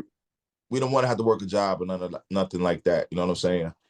And I know plenty of people who are just as talented or even if more talented, but don't have that opportunity. That's why I'm like what Keenan was able to do for Keenan crawl. Marlon can spread them fucking wings out, nigga. Mm-hmm. And I think it's just a beautiful thing. You know what I mean? Like, we don't really get that. We don't really get that. You a smart nigga, Seven. Seven, you smart as fuck. You son of a bitch. So, because what we're talking about is nepotism. True. Absolutely. That was great. That was beautiful. Go ahead. Yeah. Nepotism. We need more of that with us. We need more of that. Okay. So stop bitching about LeBron and his son. Okay, hold up. Here's my thing. And this is only my thing because I'm one of the few people in the world who recognize that the world is not fair, but still strive to have some degree of fairness. You know what I'm saying? Everybody knew he was hands off. Y'all knew it. Don't fuck with him. If anybody gonna get him, it's gonna be the Lakers. Leave him alone. Yeah. Bron, all due respect, brother. It wasn't gonna be the difference between him being the 55th pick and you just getting them to sign him as a free agent after the draft was over. Ain't gonna be that much of a difference. and the bigger part of that is it's probably somebody that y'all could have picked at that 55th spot who might not make the team, who might end up in the G League and make somebody else's team, who actually need the shot. You know what I'm saying? Like his family need for him to take the shot. That was my only point. Like I was like, damn, we don't know these other people's stories because you know who's been dominating the draft cycle, even though everybody knew he wasn't going number one? Bronny James. He's dominated the draft cycle. So I'm like, man, they ain't really have to. And the thing that burned me the most, and I promise y'all, make sure y'all tune in to All Purpose because I'm going to fucking it because my Lakers, I already sent my paperwork back to the Knicks to see if they'll take me back. Y'all motherfuckers, man. Oh boy. That homeboy hookup shit, that's bullshit. There's no reason. Anyway, but yeah, nepotism. Nah. I do agree that we do need more of that. I do wholeheartedly agree we need more of that. Absolutely. All you had to do was pay close enough attention to the news cycle while this whole thing was going on to know it didn't matter if y'all took him with that 55th pick or not. Y'all could have gave somebody else that shot. The Lakers was gonna go get your boy regardless. Y'all already had the conversation. Now, the one thing I will say is it looked away that he got drafted and was able to have his name called and that's a thing to remember. That's a memory you created for your child. So that thing I do respect the fuck out of. I'm just saying, like the flip side of that is he really could have waited, but it's cool. I ain't tripping. I ain't on him for it, not at all. I understand your point, but and again, I think this is a great conversation. The thing, we talk a second round 55th pick, my nigga. Right.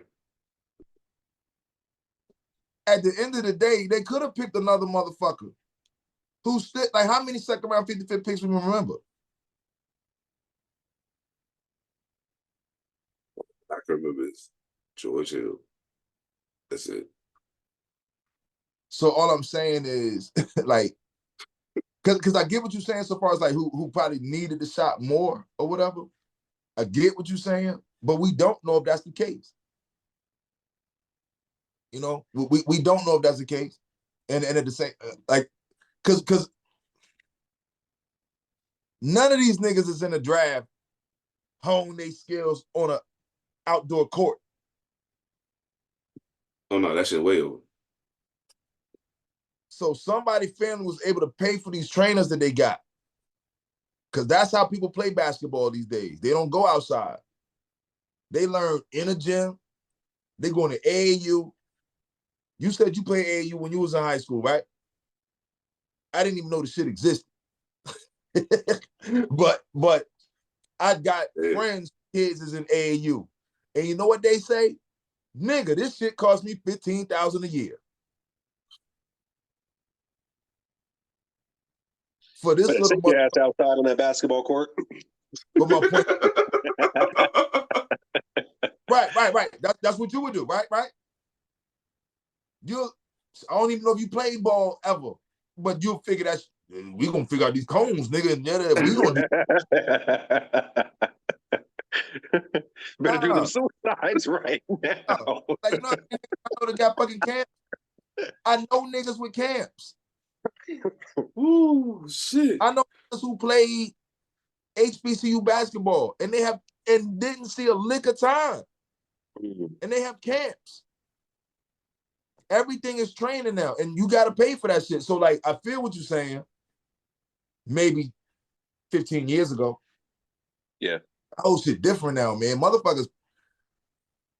They buying the skills these days. I don't know everybody's situation, but I can't really put it on someone who needed the shot more. You know what I'm saying? I can't put it on that part. I feel you on that, but I counter that with this.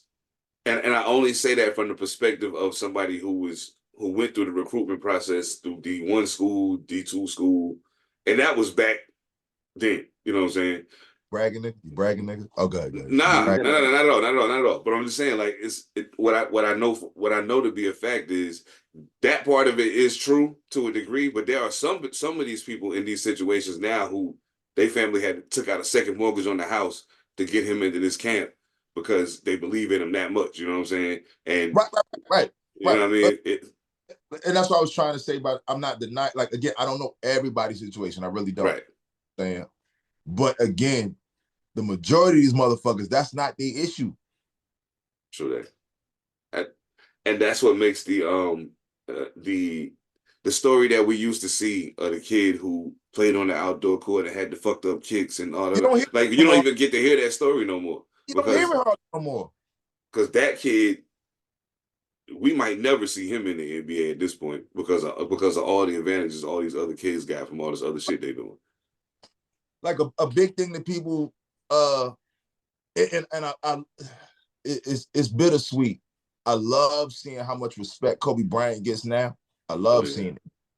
You know, I cry a lot watching this shit because it's like when you realize the work that we have all put in our own mastery hours at what we do. So to hear another motherfucker in whatever discipline they're in about the hours they put in, you know, you respect it. It's a respect thing. You're just like, I get it, right? But let's not forget the difference between Mike and Kobe. Mike was made on that outside playground with his older brother and not making a team. And that put it in him. Kobe just had it in him, but he grew up in the game. Thanks. A lot of these little niggas grew up in the game. Like, I'd be seeing people crack these jokes and it's just funny to me. But they're like, yo, all these little niggas look like little mixed niggas because they the kids of NBA niggas.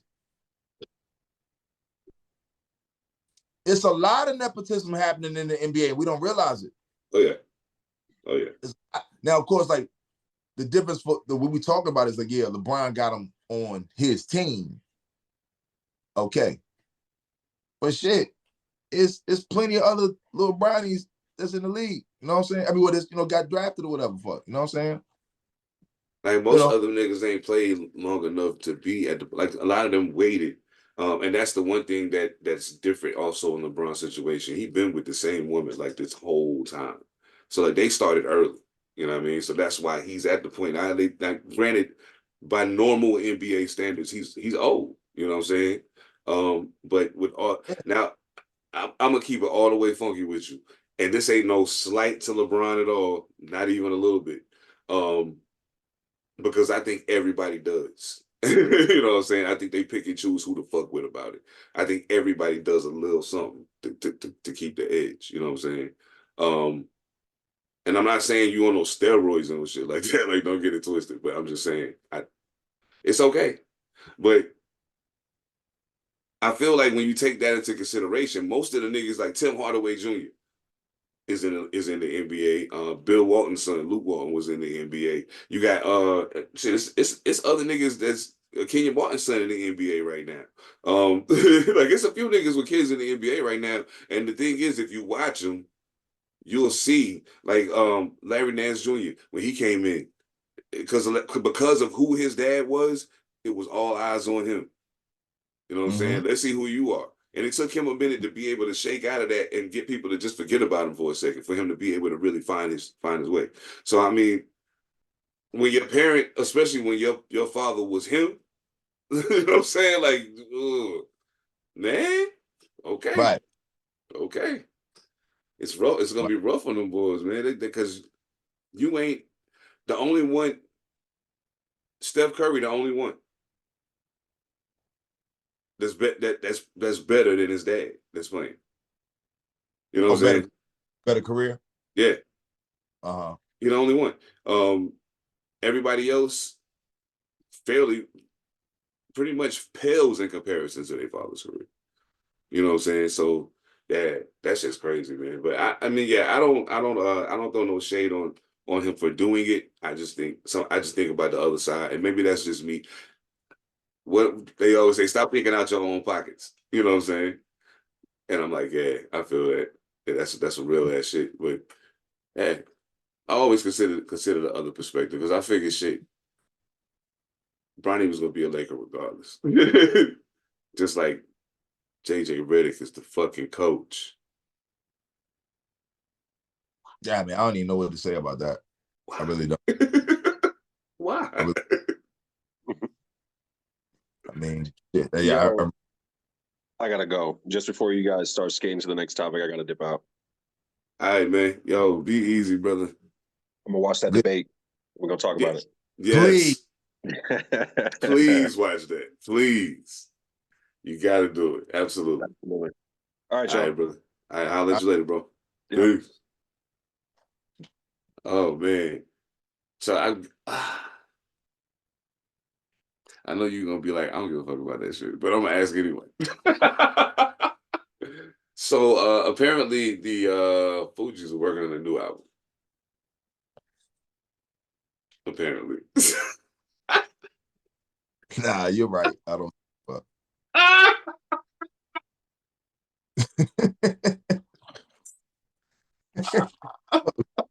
Oh shit. Wait. Let me tell you what's fucked up about shit. Will.i.am came out on the Roots picnic. Mm. And they had him doing certain members of certain songs verses. I'm sorry, but the fact you even brought that up just made me think of that. Oh shit. Yeah. It was dope. Oh, but yeah, I don't give a fuck. I don't care. But I only don't care because I was not a fan of the Fugees. I love the score. I did love that album, but it still didn't do to me what it did to everybody else. You know, make me a lifelong fucking fan of them to care about what they do next. And again, I like the Carnival. I was a big fan of that album. Right. To the point where I almost had to argue. Well, I argued with niggas that, well, you got to tell me why it's dope. I ain't got to tell you nothing. Like, I like it. That's it. I got still remember the conversation. I want to punch a nigga now over that shit. Like, this is the stupidest conversation I've ever had. But I got to prove to you why I like something. That sounds dumb. You know? The fuck? But, yeah. Fuck. I don't give a fuck. I don't give a fuck at all. What do you think? You know what? The funny thing is, and it's funny that you said what you said, because I think what I had a long talk with myself one day. And I went on Spotify and started scrolling through the artists that I follow. And I started realizing how many of these motherfuckers I don't listen to. And not only do I not listen to, like, I'm starting to question why I listen to you as much as I did when I did, if I listen to it like to a high degree. And I started realizing that some of these artists or these groups that I thought that I was a fan of, I wasn't a fan of. I enjoyed that body of work, or I enjoyed that period of whatever I'm like that with Outkast. I feel you. And I completely get that. Yeah, absolutely. Hell yeah. With Completely Outkast. get that. Love Southern Playlist. The rest of it, not so much. That's why. No, not it ain't wild. I feel that. My favorite joint, my favorite ATL is probably Equipment. Yeah. But yeah, it's I don't know. I fuck with Outkast heavy. But like but yeah, I fuck with Outkast heavy. But like and the wild shit, the funny shit is what is okay, so let me ask you this. What is a hip hop take that you shared with somebody that you got that you was like that they tried to crucify you for? And crucify may be a strong word, but you know what I mean. Maybe the Outkast take, maybe the Fugees take. I can't think of them outright like that. Like I can only think of those because we just mentioned it. I feel it. Oh, I got one. And I wasn't even thinking about this shit. I actually thought about this the other day. I don't like Hypnotize. Biggie Joe? Yeah, I don't really care for that song. Really? I've been saying that, yeah. But you don't, you don't revere. No, I ain't gonna start that conversation. But I fuck with Big. I like Big. But you don't fuck with Big. But I'm just saying, like, like that song I never really cared for. I am in agreement that I think that It Was Written is better than Illmatic.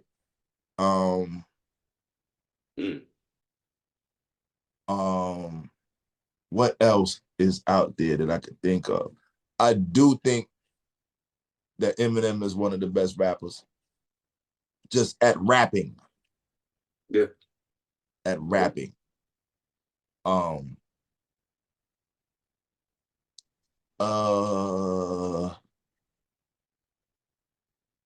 That's all I can think of right now. That's all I can think of. Oh, and then we better than niggas. Other than that, like, what the fuck? Yeah, they hate that one. Yeah, like I had a very interesting conversation with somebody yesterday, and I won't say his name because we talked about a lot of artists. It was kind of based around what we talked about last week about us feeling like what our skill set. No doubt. And he was just saying how the same thing we were saying. It's like, and he younger than us. Like, he maybe even younger than the generation of artists that we was talking about. But he has a very storied history in certain cultures. I'm trying to tread this shit lightly because motherfuckers are know what I'm talking about. But he opened my eyes to a lot of shit. But he was just saying, like, yo, like, a lot of these motherfuckers, man, they just not that good. And it's a big culture of dick riding. And so if you don't do certain things, then you just never gonna be that guy. And like, and he don't mean like, Illuminati bullshit, you know what I'm saying? Just like, like, I didn't realize this shit until he said it. And I'm like, oh, now it makes sense. Brother, if you're listening to this, you know who I'm talking to. But it's a lot of people who, nah, I ain't gonna do that. Go ahead. I can't do it. What? Yes, I can. There's a lot of artists who are a part of a certain movement who are aligning themselves with certain schools of thought because the rest of the movement is supposedly with that school of thought.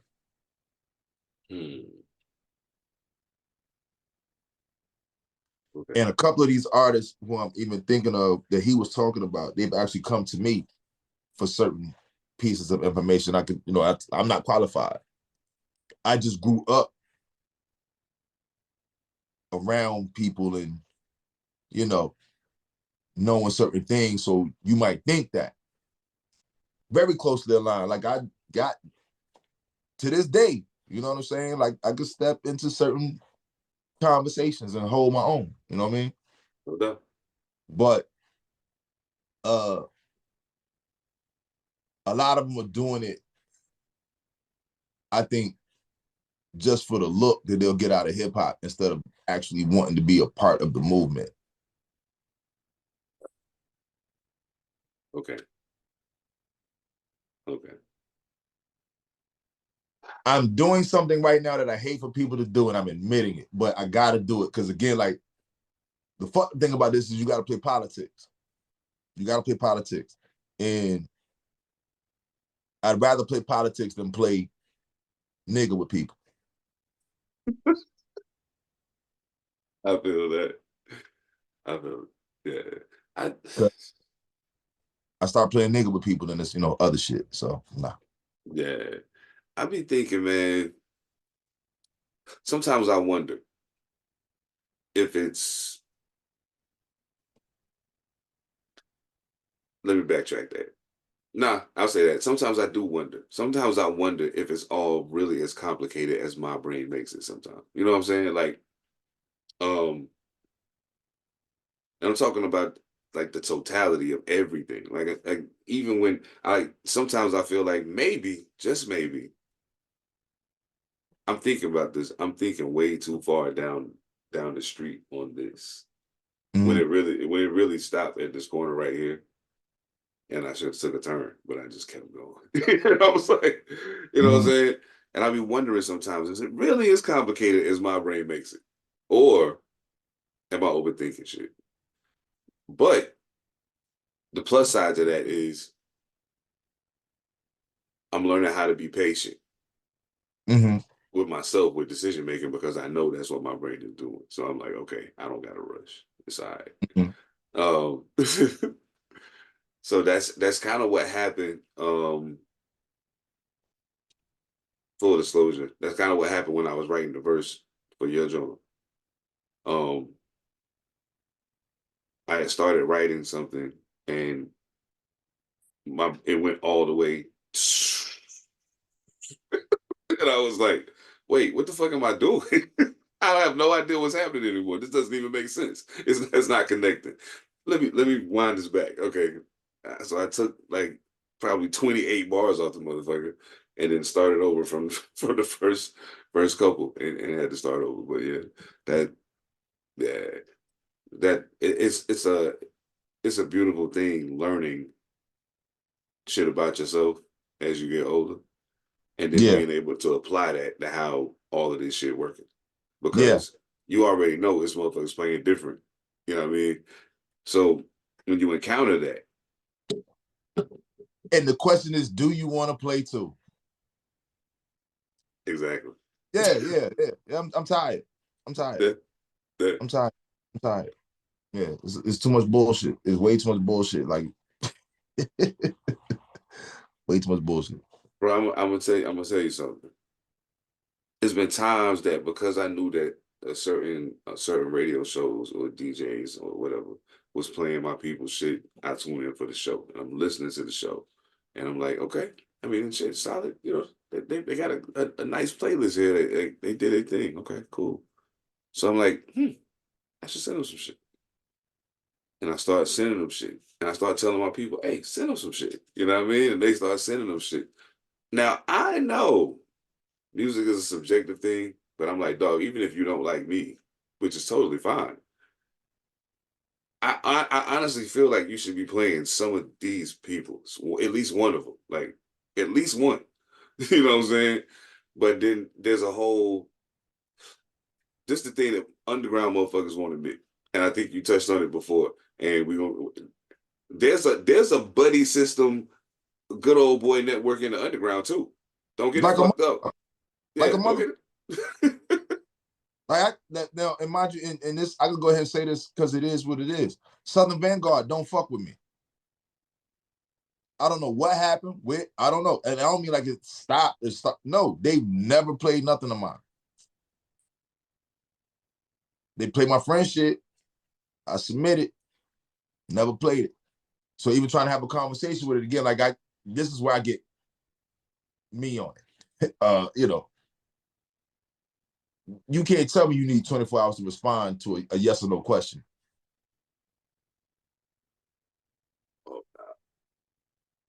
You know what I'm saying?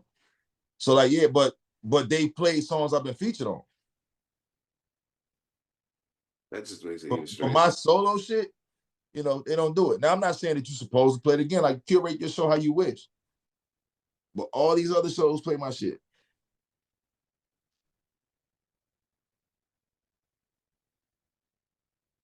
You know, like, oh, I didn't indoctrinate myself with you like I guess my friends did. And I'm not saying that in detriment to them. Like I don't know what they did, but I know these niggas have relationships with these guys.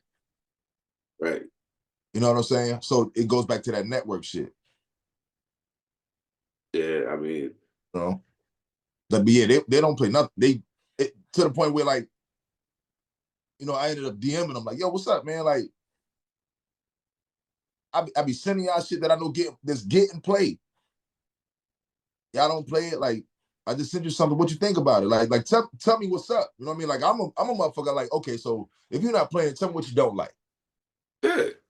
Tell me that. I want to know. Like, not that I'm gonna change it or fix it, but I just want to know what you don't like. And not that was the question, but I was like, yo, so did you even check this record? Like, that's what it got to me. Like, did you listen to this shit? Exactly. You know, it's like, oh man, you know, oh, because what happened is I asked the question, and then the next day, I just went ahead and responded for him and said, you know what, don't even worry about it. Your lack of response is all the response I need. That's how I put it. Your lack of response is all the response I need. And then they came with the bullshit. Oh man, like you didn't even give me 24 hours to say anything. What the fuck else I need to say? I mean, how much more time you need to say something? Like, I don't, you know. Yeah, I listen to it. I'll get back to you. Yeah, you know what I'm saying? Then sent me a picture of they slots or whatever. They was like, oh yeah, that record didn't make it. This, that right here. And I'm like, you ain't had to show me that. You could have just answered the fucking question. Like, I don't, like, that's when it get bullshit to me. Like, oh bro, like, okay. It took you 24 hours probably to put that together to show it to me. That's what the fuck I'm thinking. And then here's my thing. I worked in radio before. Me too. Yeah, I know. This is the funny thing. I'm like, okay, so yeah, we get new music all the time. But every week, if you have a regular program, especially at certain times, there's certain things you have. So you only got so much space for brand new shit. You know what I'm saying? Because especially if you're trying to, if you're a part of a cycle of trying to promote a particular record or particular artist, you know what I'm saying? Their record, that's their single, is going to get played. And then if you're working off of request lines and all that, like y'all might not know nothing about that shit, but like working off request lines and all that shit, like yeah, like certain records just catch a what was the name of that joint? You've Been Mean to Me, Holly County. Yeah, that shit just motherfuckers just started requesting it. And I was like, wow, that's crazy. But yeah, but knowing that, I know you can only add so many new records, you know what I'm saying? Like, and the thing I notice is, like, salute to my man DJ Samps. He like, yeah, Big salute. yo, if I Big fuck with salute. it, I'm playing it. You know what I'm saying? Or if I So fuck with you playing it, big salute. Like, I gotta give it to Samps because to my own detriment, I haven't gotten like my radio packs clean because I'm not submitting to those radio stations that need cleans. If he like it, he'll clean it. no doubt. I gotta salute him for that because he's done that numerous times with some of my songs. You know what I'm saying? So big salute, man. Thank you and thank you and thank you for holding Carolina down for as long as you had. All the way live. Yeah. Yeah. Yeah, all the way live, man. Yeah. But that shit is crazy to me. I don't be understanding that shit sometimes. You know what I mean? I Especially feel now it. we dealing in a time where, like how you said, like they only have so much space for new shit. These underground niggas, that's all they play is new shit. You getting one spin off a record. One. You know what I'm saying? So like Southern Vanguard, it's hard for you to tell me out of 40 niggas this week, I don't have a song. The song I gave you can't get in this 40. 40. What about the next week? No? Fuck. You know, and I hate to do this shit like that because it sound like what it sound like, but I'm like, my nigga, like, it's 10 shows on Shade 45 playing my shit in the top 10. Now, I'm not saying that I deserve it, but I couldn't get at 38 on your show. Ever. Unless I'm with somebody that you like personally like, and I'm saying that. I'm like, oh, okay, got it. Again, I'm not gonna play those politics with you. Yeah. You know, because I don't personally know y'all. These other people I'm talking about at the beginning of the show, I know them. You know what I'm saying? So I treat that a little different. You know what I mean? But nah, I don't know you. You don't know me. Fuck it. You know what I'm saying? But to me, that's all the more reason to put the honesty on the table.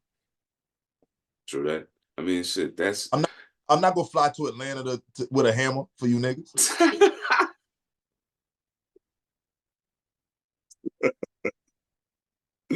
Oh shit. Yo, that's wild, bro. I'm trying to tell you.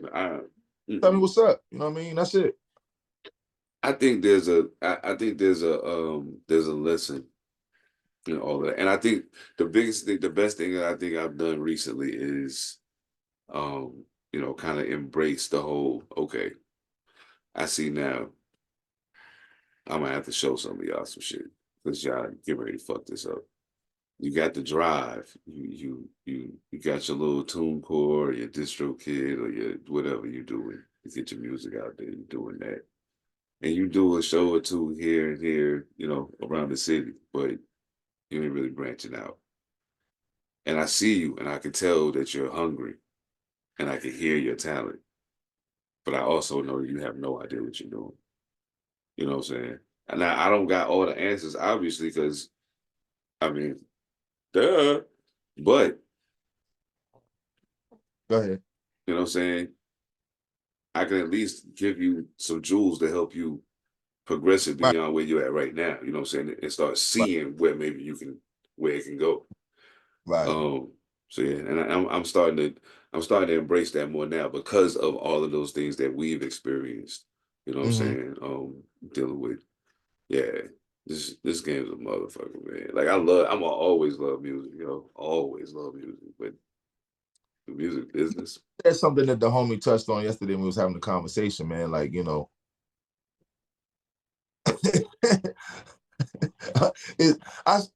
should have a genre called bedroom rap. Got nothing to do with fucking. It's just like niggas.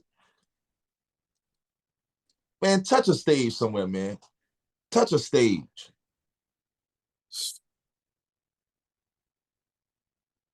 That's all I'm saying. And I don't mean like just your look. Yeah, everybody got to start somewhere.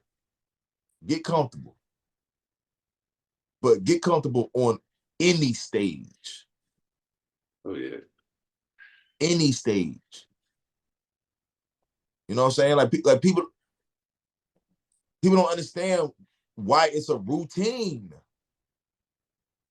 Get comfortable on any stage. Get comfortable. Learn who the fuck you are up there. And lean into it. A lot of these niggas don't got that. They don't got that. They don't got it, bro. They don't got it. Just as a I just heard a nigga put in a verse. Well, I mean, shit, Supreme Cerebral, he's my nigga. Peace to the God. My nigga. My fucking unadulterated honesty, no matter what the fuck it is. Even if it's about you, he'll tell you. You know what I'm saying? I love that nigga for that. Okay. But he said something, and I'm so glad he said it. Because I knew it. Because I come from a background of motherfuckers not making money necessarily the most honest ways. I know how people lie. Right? He basically said, you niggas is getting these vinyl deals and you buying your own vinyl to tell people you sold out. Now, the way he said that isn't necessarily how it goes with everybody. But I know what he meant. It's not necessarily the artist doing it. The labels. that's facilitating this shit. They play games. They play games. They play games.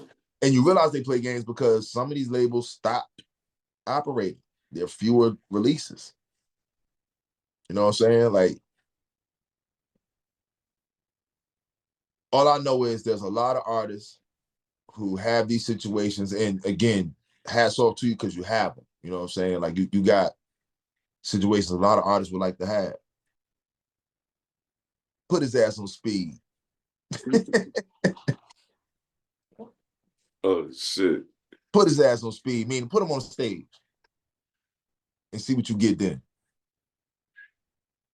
So a lot of niggas scared of the stage, man. Niggas mad uncomfortable up there. You look uncomfortable. Shit. You stopping the record, you starting it over, not because that's your show. You doing it because you fucked up the record. You can't remember this shit. You ain't practiced this at all. You may as well people. Your own. You are why motherfuckers rap over their vocals. Because people see that and they're like, nope, I'm not gonna be able to forget my shit. Well, you won't if you memorize it and you keep doing it. Even still, like, Nick, all right, it's the human mind, man. The mind has faults. Thanks. I saw one of the artists last night fuck up their verse. These niggas been doing these songs for 20 years. And I saw somebody fuck up their verse. It happens. But it's the recovery. Right. We all singing along with you. He fucked up. He's still rocking. Yeah. Cool. Keep going. Now that's them. Now I'm going to tell these niggas here when your ass don't know this song. Oh, God. What? Did I say something wrong? Am I lying? No, you dead fucking right. I'm going to do that shit. Yep. Figure it out. By the time they realize what happened, you finish the song. Go. Next. And you know why I can do that? Because I know how to get around that. like when I did the wrestling shit, I fucked up the song. Oh, shit. But nobody realized it. That's what's up. Oh, yeah. He said, You know? Oh, shit. The words of my nigga J Royale. Just don't stop rapping, Shaq. Just don't stop rapping. Just keep rapping. You know, and it's funny he said that because I'm like, nigga, yeah, that's what you do. You just keep rapping. Yeah, just keep rapping. Yeah. You know what I'm saying? I started a bad habit. And a part of it, I won't lie, a part of it was born out of youthful arrogance. If I got to the point where I forgot a bar or something, instead of me kind of smoothing my way through it and picking the verse back up, I just start freestyling from that point on. Yeah. You know, so until the hook come up. So, and I mean, you know, I'm like, shit, I could do it. Why not? You know what I'm saying? But now it's a bad habit to whereas if I fuck up on a word, like even though I could recover, like sometimes I have to force myself to hop back into the verse and not start freestyling. So yeah, man, like that's that's a bad habit. But I'm glad I can do it, but it's a bad habit. You're still making a show. You're not up there looking like, oh, I fucked up. You know what I'm saying? Like that was my bad habit. If I fucked up, fuck on stage. Oh man. On stage. You know what I'm saying? And then start freestyling. I didn't know how to make the fuck up. I didn't know how to make the fuck up seamless. I feel it. Yeah. You know? But I mean, all I'm saying is still a lot of you niggas with all those listeners, you're trash on stage, brother. Trash on stage. You're trash on stage. Man. You don't know your limitations.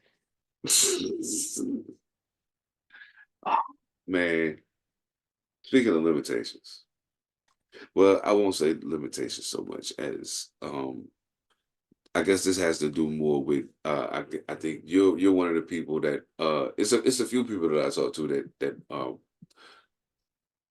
I like to call you out of no expectations crowd. You know what I'm saying?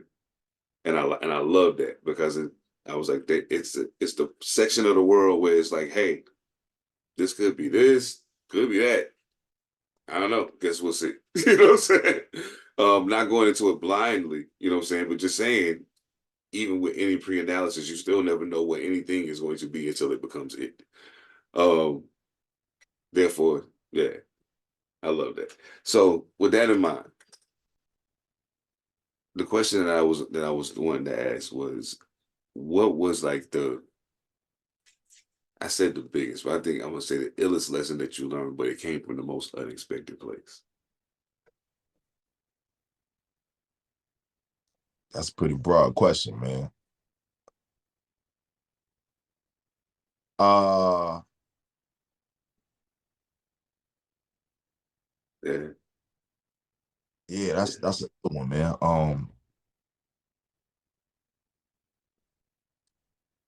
Now I'm thinking like, No, it's a few of them, but the thing is, I can't, because I'm a person who I get the lesson and I tend to forget sometimes where I got it from. I can dig it. You know what I'm saying? So I could think of a couple of things like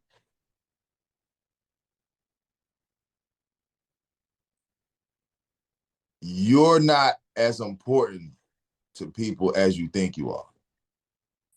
Mm. That one. And not saying like, I think I'm important, but it's like motherfuckers aren't thinking about you as much as you think they are. That's That what I'm part. saying. That's what Yeah. I'm saying. So it's important. You know what I'm saying? That one. Because again, I mean, you can't help it. You live in your own head. So everything, the worldview is yours. Thanks. So everything is about how things relate to you. So we will think that people look at things a certain way when it comes to us, and a lot of times people not. Mm. Hell yeah. Yeah. Oh shit. Oh, so I could tell you that one. Like, I think I might have said it, but this what happened. So I used to date this chick, right? And we ended up breaking up for whatever. Yeah, I did tell part of this story. So we ended up breaking up or whatever, and she started dating this dude, and um the dude for some reason, like she would come back and tell me like the like kind of like the nigga. Anytime they get into some bullshit, he'd be like, "I bet you wouldn't make E do that. I bet you wouldn't make E do that." Da, da, da, da, da. And I'm like, I don't even understand why my name is in your mouth in this conversation. Like, this shit is stupid, right? But again, like, damn it, man, I hate saying certain things. Yeah.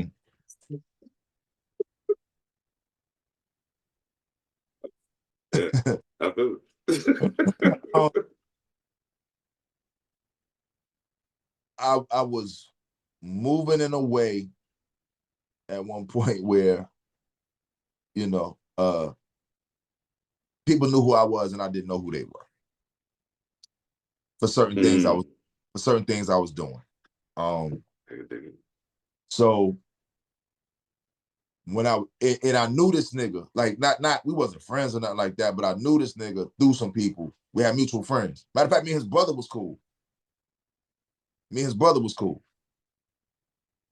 And I'm sorry, no, it was his cousin. But his cousin has a brother that I'm really tight with. But the nigga knew I used to date her. You know what I'm saying? So when he got with it, it was all type of shit. You know what I'm saying? Because again, like uh to the point where she was telling me this shit, and I'm like, okay, I gotta watch out for this nigga when I see him outside. That's what I'm thinking. Yeah. And I'm in the club one night, and he pops in, and the nigga who owned the club is my man to this day. And he was like, "Yo, E, why you I ain't that nigga like that. I'm like, who the fuck am I? He was like, man, you keep watching this nigga. Like, I've been watching you all night watch this nigga. Like, you gonna do something? I'm like, nah, but, you know, got this situation, blah, blah, blah. I was like, but he keep looking over here. He said, man, he probably looking over there because you keep looking at him. Huh? Like, yeah, nigga, like, it's obvious. Like, oh, shit. Like, I used to be on that kind of time anyway, you know what I'm saying? So it's just like, So when he said that, though, it just made me think, like, yeah, that nigga probably ain't even thinking about you. And I'm like, yeah, you don't know these conversations I keep getting. But still, he had a great point. I'm probably creating attention. Because I'm thinking I'm more important to him than I actually am. Right. You know, and I can say, thankfully, people I was not a person that could be easily approached in certain manners. You know what I'm saying? And I know he knew that. So with me knowing he knew it, like if he ever approached me, I know it's got to be one way, and I'm ready for it. You know what I'm saying? And I even think you blinking wrong. I'm gonna just go ahead and you go get do that. You know what I'm saying? But my man was like, nah, you gotta ignore that shit, bro. Like if a nigga don't say nothing to you, fuck it. I'm like, you right. I've been living like that ever since. You know what I'm saying? Like that's one of the things. Like, yeah, like you're not as important to people as you think. I feel it. Damn. Yeah. Yo, that is a wild twist on even that situation being the catalyst for that jewel. Yeah, that's wild. Okay. Yeah. And that nigga never said nothing to me ever. Ever. Wow. Nope. Me standing right beside him. He ignored the fuck out of me. And I'm like, oh, okay. Yeah, it ain't nothing. I mean, You but I fucking with her head. That's all you doing.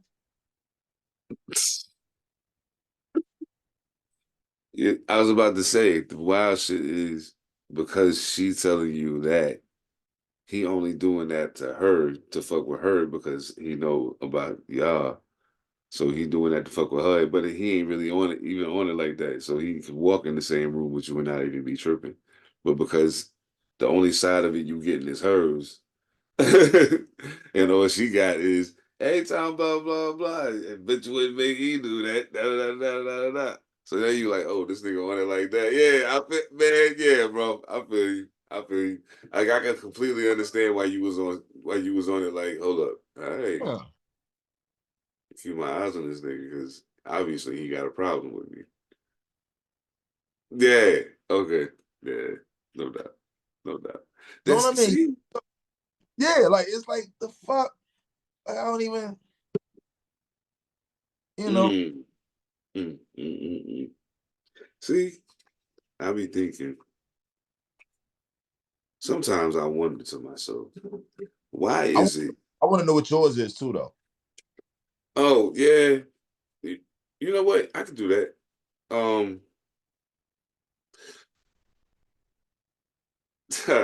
It's weird because the most I think it's probably one of the more one of the things that I have to apply, like consciously apply far more frequently than well, at least I used to have to do it, on manual far more frequently than I should have. Now it's kind of becoming second nature.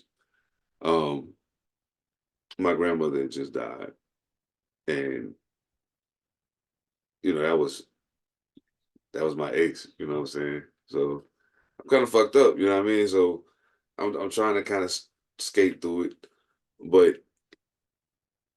regardless of whatever my relationship with death has been because of whatever else was going on in my life, that's my grandma.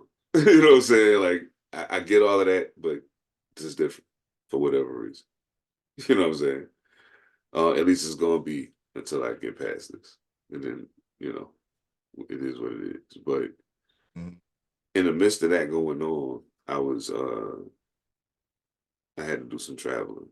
So I was in the airport. I think I was in Chicago. And there was an older gentleman. I was having a beer. He was having a beer a couple seats over from me. And he looked at me and he said, "You seem troubled." Mm. And I was like, "Oh no, I'm good. I'm good." He was like, "Okay." And I can't say it verbatim at this point, but to paraphrase, he essentially said to me, "Do yourself a favor, young man," because I mean, this is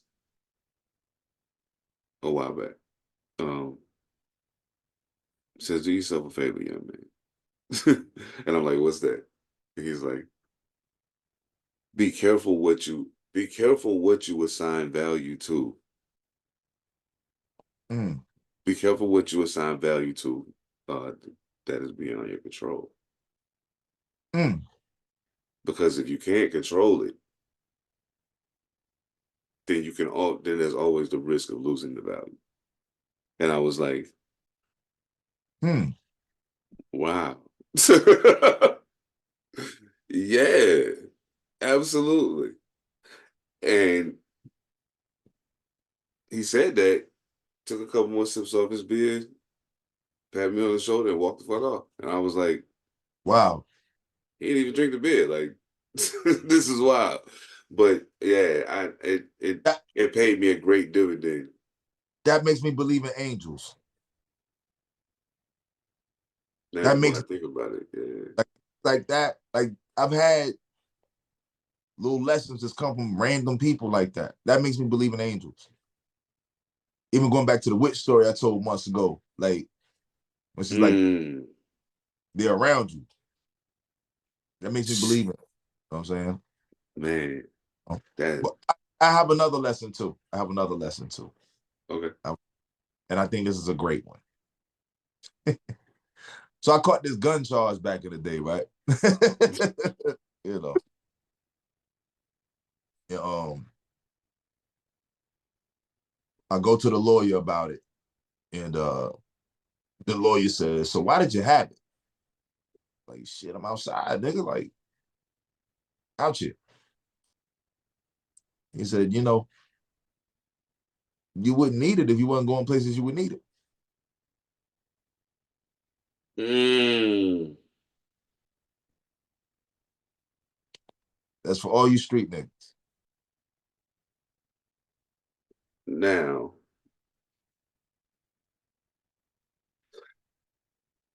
You could have stayed at home. well, there's that. Yeah, there's that. There's that. There's No, that. I mean, like, like I'm saying that, like, because again, like I said, I was, into some things, you know what I'm saying? So, um, it is, but and I knew that anyway. You know what I'm saying? Like again, like I'm not somebody who got to learn lessons necessarily the hard way. I ain't got to get hit over the head. But when he's like, yeah, like you just going places, you took it because you felt you might need it there. Stop going to those kind of places. Like shit. Got a I point. mean, Got a point. No, no, no, no, no, no, no, no, no. You gotta understand, like again, like I said, it's how I was moving though. Like I not going feel to be protected. It's like I'm going into places where I know it's other niggas with them. oh yeah, no doubt. That's what I'm saying. You know what I mean? Like I'm going to places where I know it's niggas in here with ratchets. I'm not gonna be one without it. But then it's like, why you here? You're not really enjoying yourself. Like you're enjoying yourself, but you're on edge. You know what I'm saying? There's all type of shit. You don't know who chick you talking to or who looking at you. Again, once it's eye tension, you trying to watch TV, and it's a motherfucker right in between you and the TV, and he think you looking at him. Yeah. Yes, I've been there. You know what I'm saying? Or like, you just scanning the room, and this happens to me a lot. You just keep locking eyes with a motherfucker. And it's like, the fuck? Like, what the fuck? Like, niggas, you just locked in waiting for me to turn back because you see I'm scanning the room? Like, you know, that kind of shit. You know what I'm saying? So, yeah, he's like, man, just stop going. I'm like, damn, I didn't even think of that. I didn't even think of that. Don't even go. I mean, yeah, I feel it. Because you know what? It's Baby Shamu, Winston-Salem, North Carolina.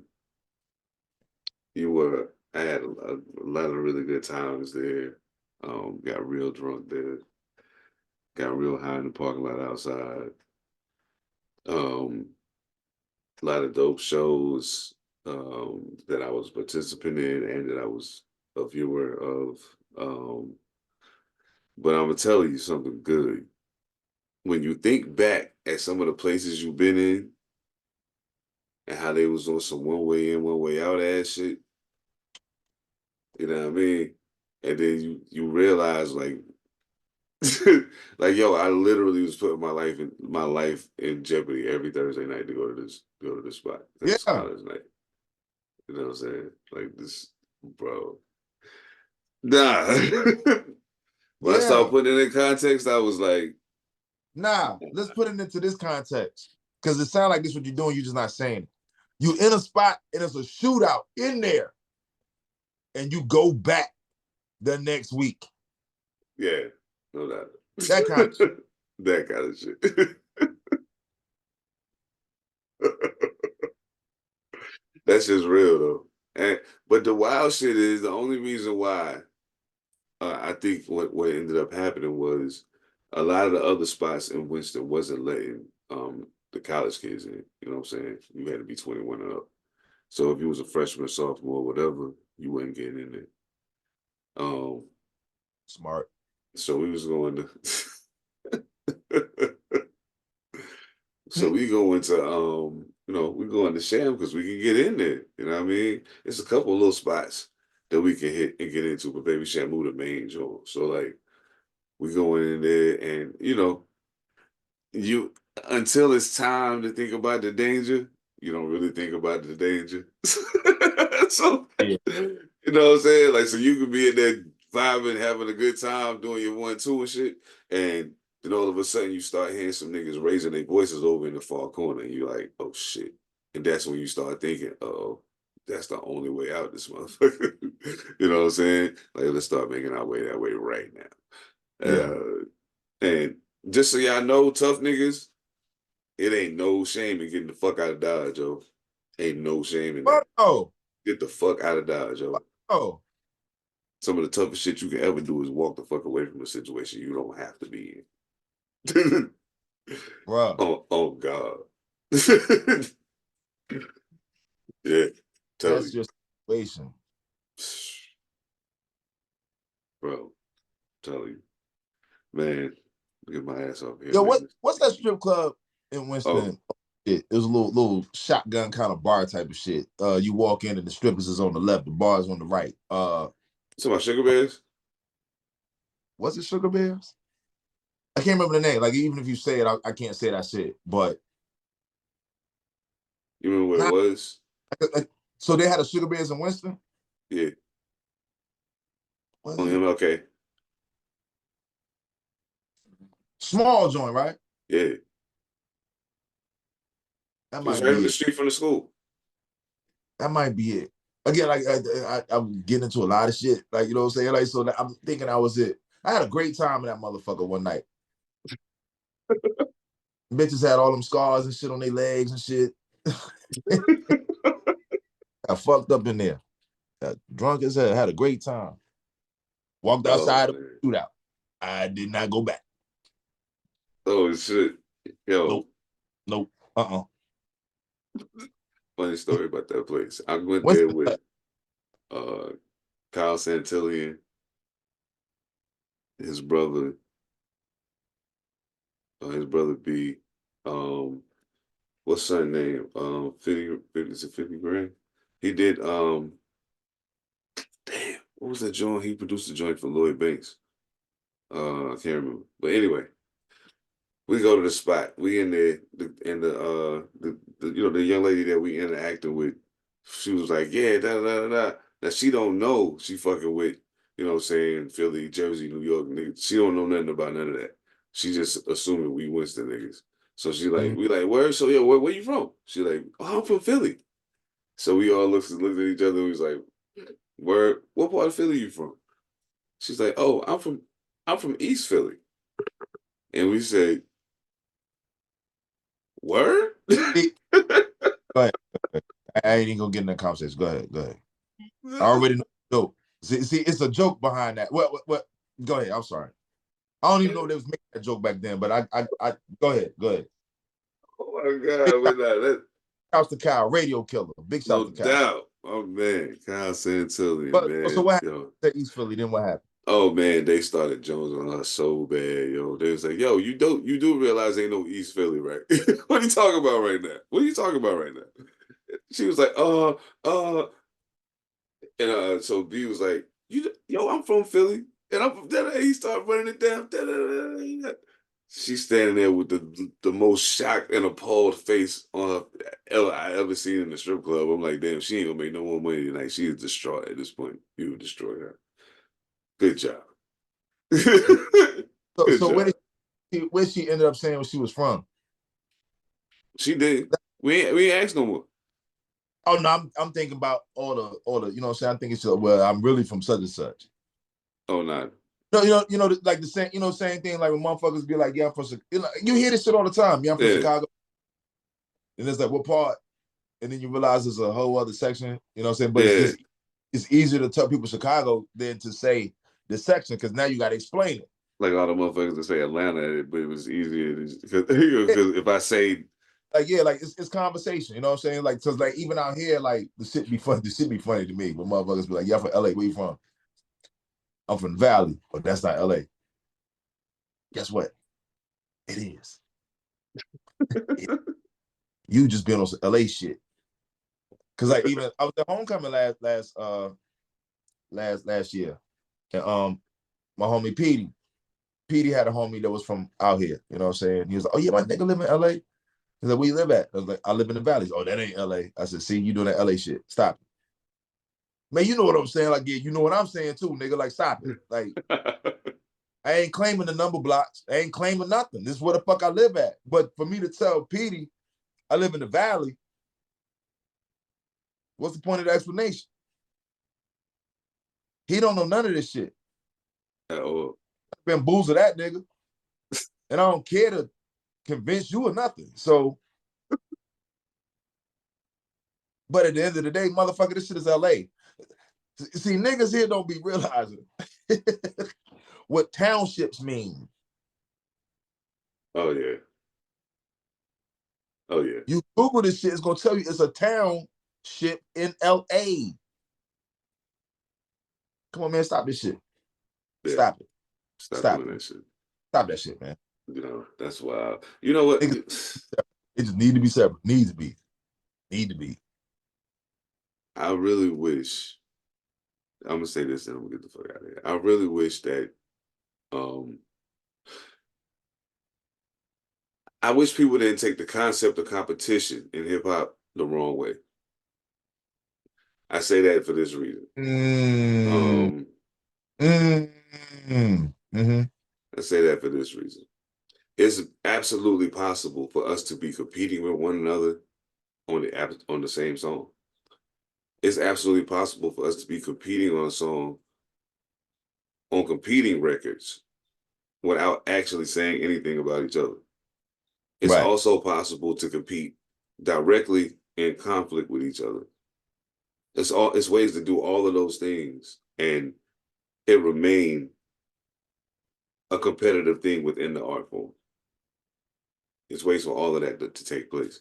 Don't try to hinder competition because of what happened. See, the thing that y'all don't understand is the shit that y'all saw that happened outside of this, it was never about the music in the first place. Right. And that's the part you're not taking into consideration.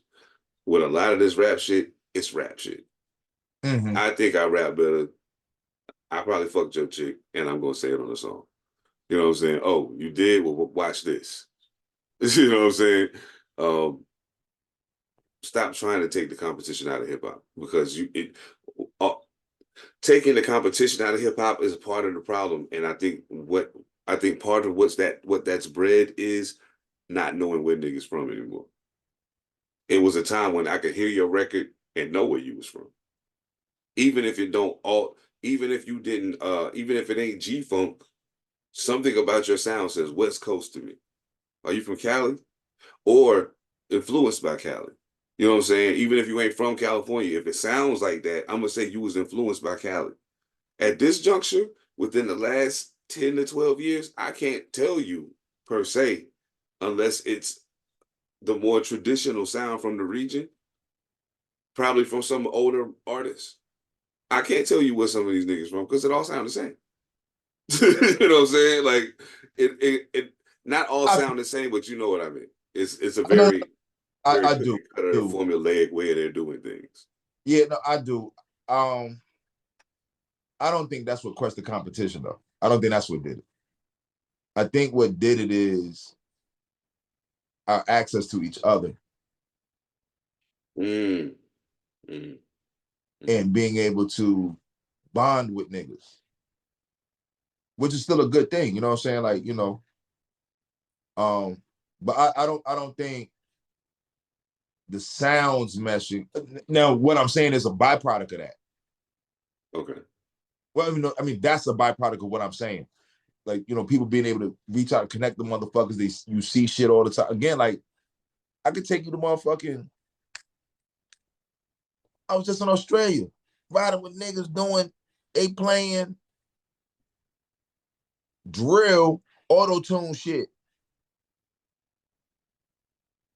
Oh. Okay. So like, I don't think it's the comp. Yeah, like I think it's the access. Because again, like, you know, success breeds copycats. True that. And I think that's why you can't tell where motherfuckers is from anymore. Because at the same time, like, all right,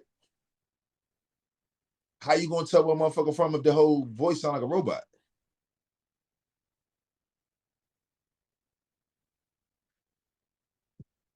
I mean, yeah. And that's just the voice. Now we talking about beats. Okay, cool. Everybody got access to this motherfucker now. Like, nigga, I feel like if I want an Alchemist beat, it's just gonna take me to DM the nigga. I got 10K. What's up? Now I'm not saying, you know, for one beat. I'm just saying, like, I got 10K. What's up? We got access to everybody, so shit could sound the same. You know what I'm saying? Like, and not that I was doing shit like this on purpose, but still, like, you know, of course, this is an upwardly mobile thing. Name recognition means something. Oh, yeah. So I want to have certain producers on my shit. But you do too. You do too. Them other 38 motherfuckers on Vanguard Radio do too. So we all, you know what I'm saying? We all end up sounding the same. You don't get nothing regional. Nothing. Let me tell my next. I know you's ready to go. No, I know you. Come on. But actually, I think this is an ill topic that my man put to me, and I had never thought of it. Like I said, we had a very interesting conversation, and a lot of it centered around who are the gatekeepers in hip hop now. You know what I'm saying? And he was like, yo, I'm not gonna get into. We gotta talk some more. You gotta leave. Well, I gotta leave. Like, do you have to leave your house? Like, you need to go somewhere? Yeah, but I mean, just for like an hour. Oh, no, because like I'm gonna need like 5 minutes after this, because bro, this shit is nuts. But to just like I said, off camera, I can't do this shit on camera. But he said that we have allowed our culture to be gate kept by people who are not from our culture. Yeah. And on the West Coast, you got to report to these motherfuckers to be that guy or to get a shot. And when he said, like, now again, like, I'm a motherfucker, like, I understand politics. I play him to an extent because it just is what it is in this fucking game. Right. But But because I understand that, I can watch other people's moves and I'm like, that's politics. That's politics. Oh, you just got with this nigga. That's politics. I know what you're doing. I know these people. You know what I'm saying? But when he said that, he was like, yo, we allowing people that's not from our culture to gatekeep the culture. And that's what's fucking up the culture. Because you got to go through these motherfuckers over here or these motherfuckers over there. And none of them is us. Now,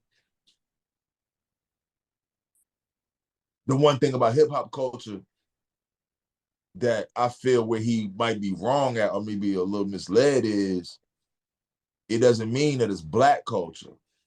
Hip hop for a long time has not just been black culture. It started with us, but we've been included a lot of motherfuckers, you know what I'm saying? Like it's an inclusive thing, you know what I'm saying? Big face. Hell yeah. It's an inclusive thing, which is dope. But what he was saying though is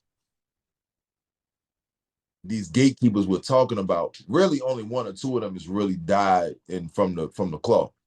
The rest of these motherfuckers just found a way to make a buck. And they happen to be that guy. You know what I'm saying?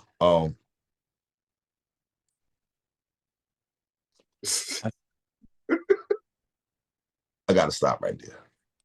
I gotta stop. Yeah. Man. That's not right there. But yeah. I gotta stop right there. I gotta stop right there. I can dig it. Man, look. Thank God for tuning in. Mojo, good to see you today. Dude, this beard's going crazy. I'm so jealous. I be so jealous of y'all because my shit won't grow, but it's cool. You know what I'm saying? Man, shit's a pain. That shit ain't, don't worry about it. I can dig it. I am high as fuck, but it's all good. Yo, You look so I look like it. Yeah, I was gonna put my glasses back on because it would really made. I mean, but like the weird thing is my computer screen looks weird with my glasses on. If it's too close to me, because I got my glasses to see far away, so it's easier for me to see the screen without the glasses on. But look like you can't see shit. I was about to say, but the plus side is if I have my glasses on, like if okay, let me see if I can. Oh shit. So if I have my glasses on, I see you still can't really see my eyeballs, but like my eyes are like open now. Yeah. Somewhat, you know what I'm saying? So, but like this, it's kind of a protective thing as well as I'm high as fuck. So, yeah, you look like you can't handle your weed. That's what you look like. Oh shit, nah, I love this shit, but man, salute to Mojo Barnes, of course.